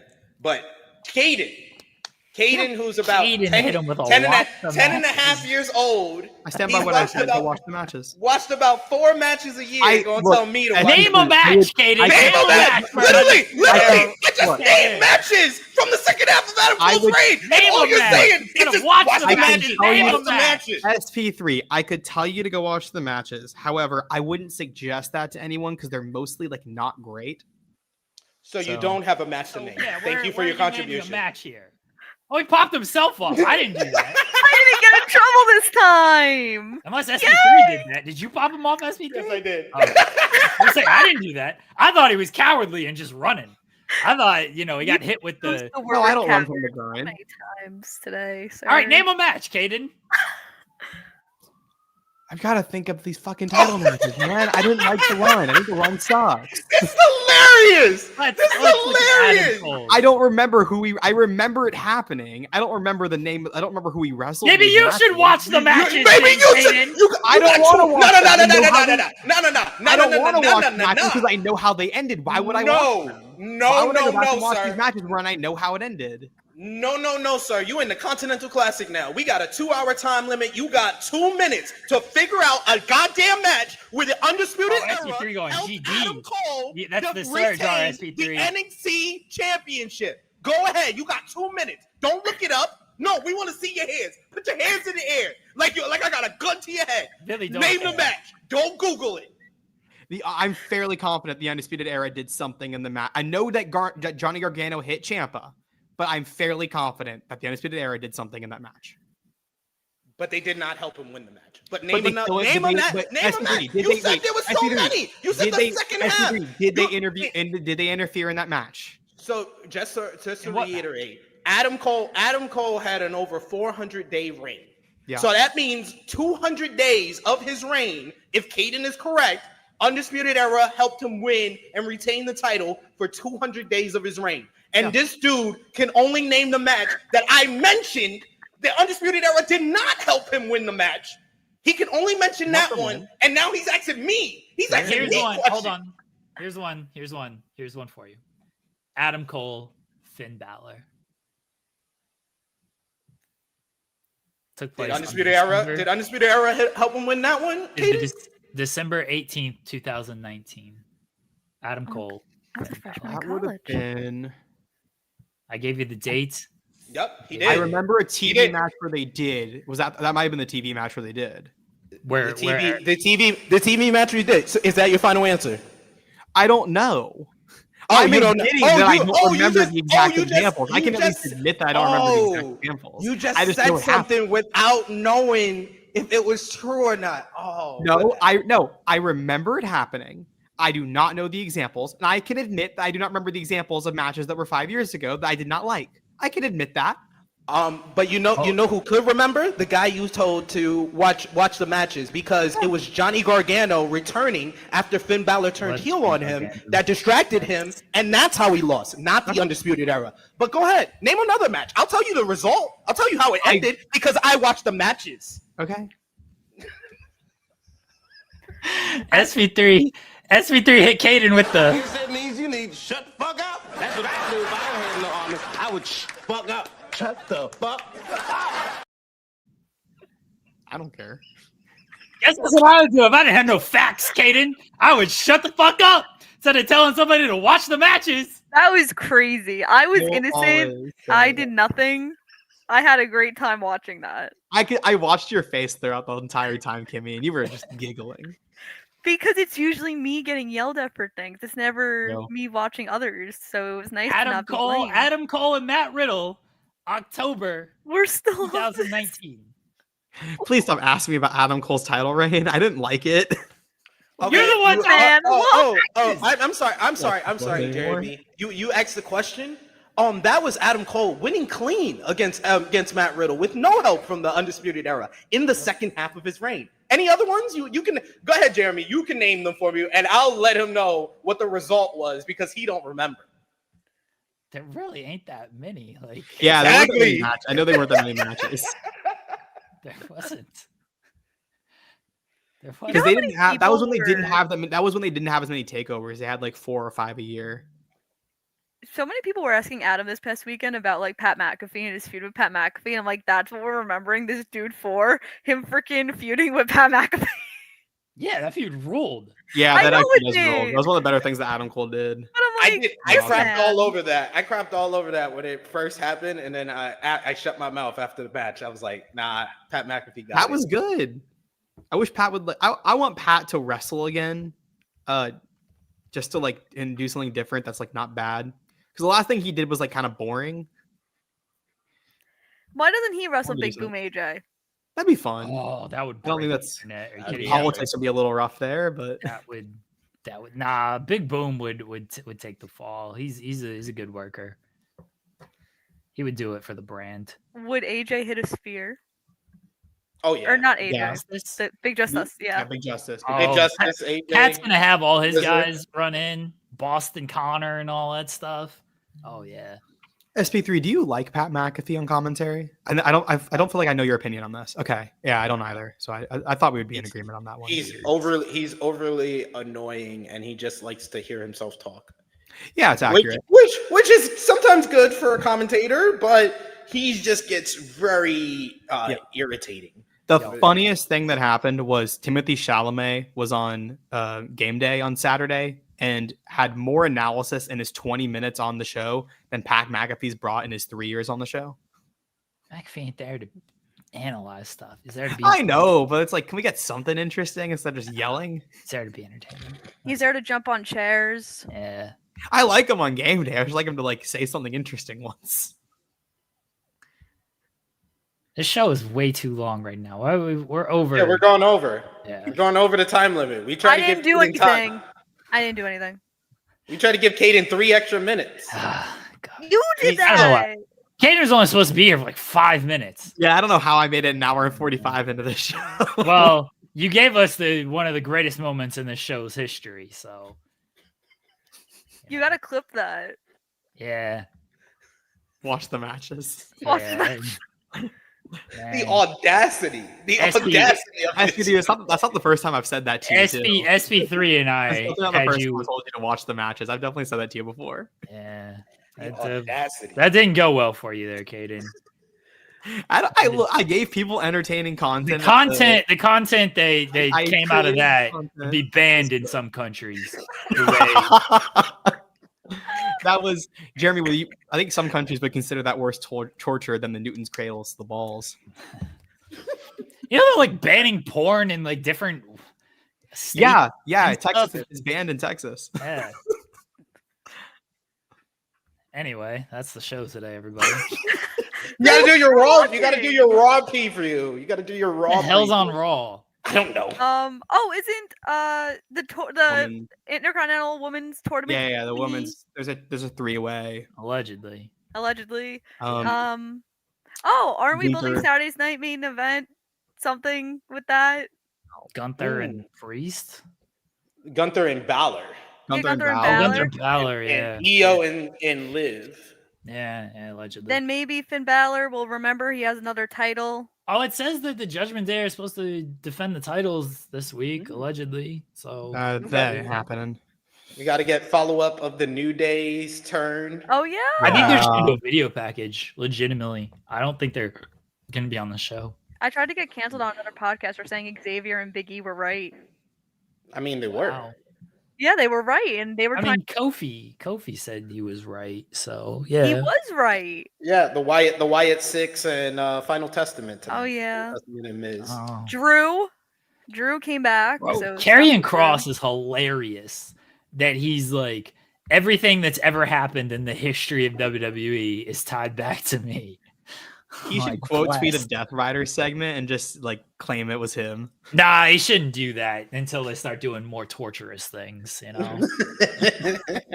We should give them some advice, honestly. But it rules that he's like trying to take credit for all of this stuff. I love it. Karrion Cross rules.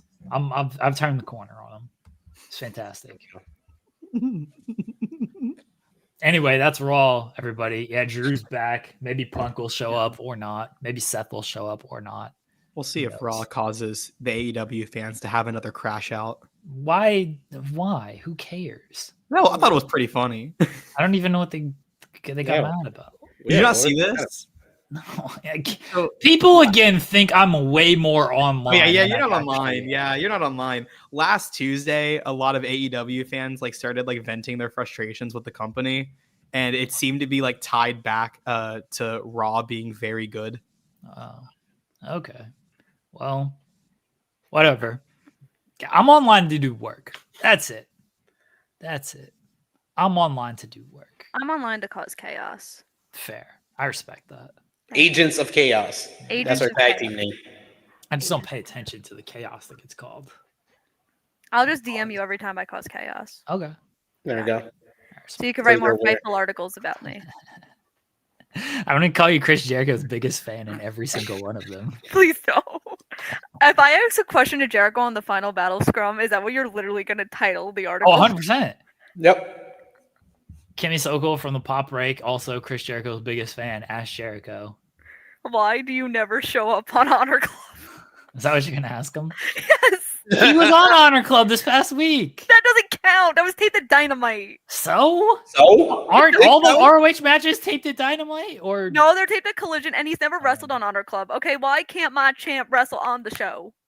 Hey, he showed up. a lot of I think these that's- I think champions that's don't enough. wrestle on the show. Exactly.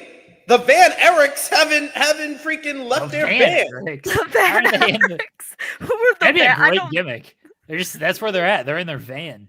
I can't take credit for it. That's Kate. That's Kate's gimmick. She calls them the Van Erics because they never leave the van from Texas or New York. Fair. You know, that's pretty accurate. I'm gonna text her. I'm gonna be like, Van Erics question mark. That's accurate. We should all just text her and just feel like, why am I getting there? I messaged her the same thing. See what Van happens. Erics. Question. She's gonna be like, "Are you on Fightful right now?" Why are Jeremy and Kimmy texting me? We get the same message from two different people. Raw's tonight. Watch it, don't watch it. I don't care. Who could possibly care? There's what else is that? Oh, there's football tonight. You can watch that as well. That's the only reason Sean went to. Oh, now we're in a group chat, Kimmy. I have Jeremy's number now. Yeah. She group text y'all. Yeah, no, she just instead of replying to one of us or separately, she just group chatted us. So, Oh, that's fabulous. Kimmy, do you want to plug anything? You could see me at Final Battle and covering that. it for the pop. Is that this break. weekend? No, it's next weekend. I'll be at No. Christmas Con Oh. this weekend. Christmas Con. Christmas Con with Rachel Lee Cook. It's in Jersey, so it's a local show for me. It's my last show of the year. And you could see me on a Ramble on OLE Network, talking all things Ring of Honor. I'll be on Fightful, December 19th, previewing Final Battle with SP3 and Kate. Awesome. Sounds terrible. And I'll probably crush the show at some point. Fair. Seems about right. What else is at Christmas Con? Who else is there? The headliner is the girl that plays Gretchen from Mean Girls. Lacey Chabert? Oh. Yeah. Big Lacey Chabert fan. And Chad Michael Murray. Apparently, you knew her name. I didn't know that. Yeah, you don't know the Mean Girls' names? No, I don't know their real names. I know their I names just know in she Mean plays Girls. Gretchen. Lacey Chabert, Yeah. Lindsay Lohan, Amanda Seyfried, and Rachel McAdams. How do you not know their names? Am I Who are supposed these to? people? Who are these people? I And know why do they Lindsay sound Lohan. like Regina George, Gretchen Wheeler, Yeah. Katie? That's how I know them. Yes, I know their names. I'm just gonna tell you, you're not gonna make the Mean Girls' real life names a thing, Jeremy. I am.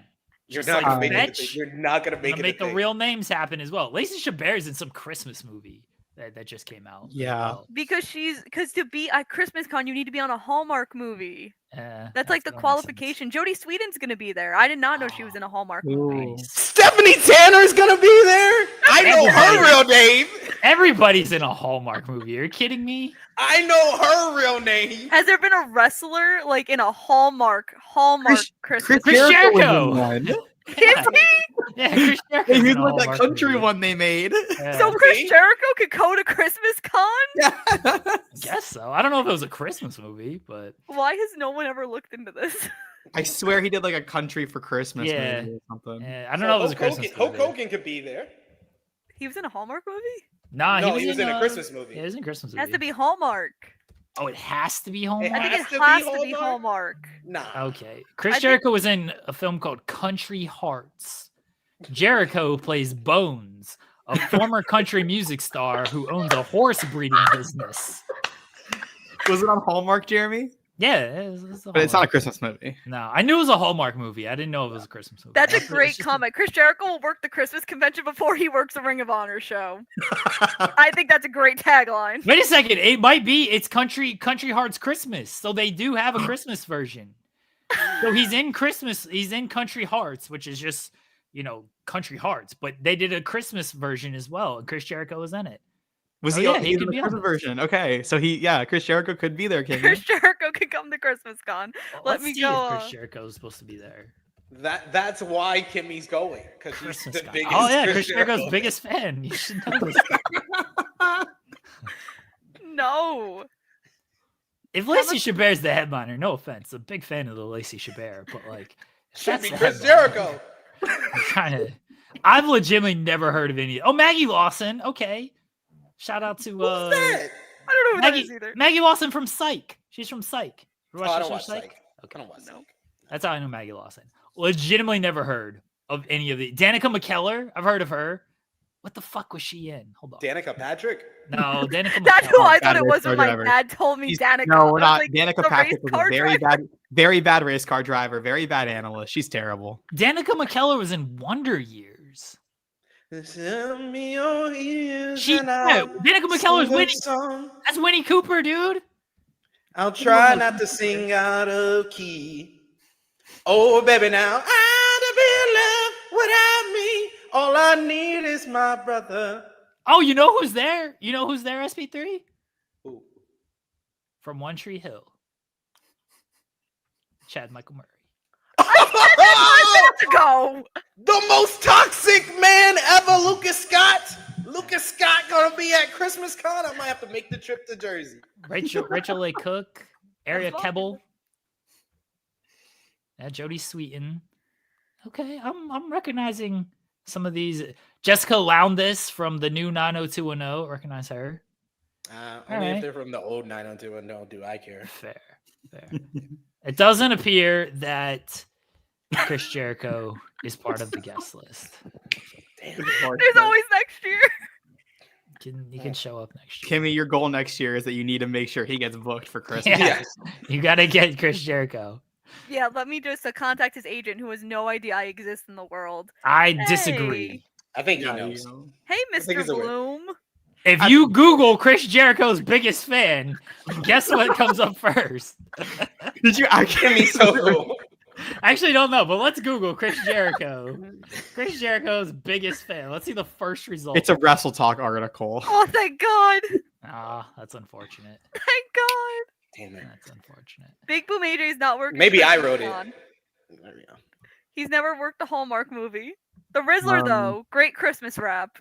I'm What gonna is- get This is over true. you being Chris Jericho's biggest fan. I'm gonna make this happen. Wonderful. So Yeah. excited. Just keep tweeting stuff from conventions that I can do articles on, and then we'll make sure. You want me this to tweet gets my picked picture up. of me and SpongeBob from yesterday? Oh, SpongeBob's a legend in the wrestling world too. Him and Patrick did a 3D. Yeah, I met Yeah. SpongeBob. I met Tom Kenny yesterday. I got a pic. I'll tweet it for you. You I don't know if I can do an Tom- article on that, but I mean, I can do an article on whatever one. Sean's not going to do anything. For me. So I was gonna be like, why did you write an article about this? Oh, just because. Yeah, he's going to be like, sure, whatever. He's like, I felt like it. do whatever you want. It'll be fine. All right. Kimmy has nothing to plug but Christmas Con. Go visit her if you are in Jersey. Get her to sign Chris Jericho merchandise. She will sign it. Bring Kimmy all your Chris Jericho merchandise to sign. Kaden, do you want to plug anything? I'll be on the Late Night Grin on Friday as we watch Starrcade 1989. SV3, do you want to plug anything? I'm gonna go watch wrestling matches. And you can see me here tomorrow. We don't know what time, but FMC, me and Jeremy talking about the Los Angeles Lakers for some reason, and the challenge as well. So I guess I join gotta us- watch that episode. Still gotta watch it. Join us for that. I love that me and Cher stopped you from watching it all this day. Yeah, you guys were like, this episode sucked. And so I'm like, well, I'm not gonna He's go like, out of my way to "I'm not watch rushing. it now. I'm not rushing. Yeah. I'm not from Russia, so no. Bitch, why you Russian? That's Nelly. Pimp Juice. Yeah, There good you go. song. There you go. Good stuff. Good stuff. Oh yeah, and I'll be live in less than an hour with Corey Brennan to review NXT Deadline. Joel may or may not be here on Wednesday. Who the hell knows at this point? If he doesn't Y'all show gotta up, tell me like a week in advance so I can do my schedule properly. Like SB3, I let you know when I know. I know you do. Literally, like that's the first message 2 minutes, not even after I find out that Joel's not doing the show. It's like, oh, I'm messaging SB3. I don't know these things, SB3. So Joel might be here. We said this. We said this like the second or third time I was on here. That we just need to make me like a regular fill in on like a certain day, so Joel knows that's the day he can call out. I'm just When- gonna crash. Like, you know, when Joel eventually gets fired from the show, SB3 is going to be the permanent co-host. And we're going to do this show 5 days a week. 5 I don't know if I can talk you into that, SB3, but Tuesdays we'll just not talk about wrestling though. yeah. So it's like FFC. But I we're mean, just we don't putting like talking it about in wrestling. I don't feel like we talked about any wrestling today, which was great. No, we talked about Christmas Con. We talked about Murder. murder. The Death Riders need to stop riding. A lot more death. We talked Deathing. about Deathing. Deathing. Yes, get it Deathing. right. Deathing. we t- we talked about how I've never seen a Fast and Furious movie. Cowardly. We learned The Mean my Girls' mom. real names. The Mean Girls' real names. My mom babysat Murr in Impractical Jokers. What a great Well, show. you lied about that. You lied about Yeah. her I babysitting Murr. Okay, but she knows him. It's like they played together outside. Not babysitting. It's the same thing. No, it's not. So am I babysitting you and Caden right now? I know Yes. you and Caden. Yes. Well, technically, you probably are babysitting us, to be fair. I definitely don't get paid enough for that. I need hazard We're priceless. pay. I need hazard pay for this. Oh, I can put a price. Don't Yeah, we did threaten learn him. Cody Rhodes had SP3 for people who have never heard that story before. Never talk to Cody Rhodes at Hammerstein Ballroom. Yeah. We learned SP3 needs to watch more matches.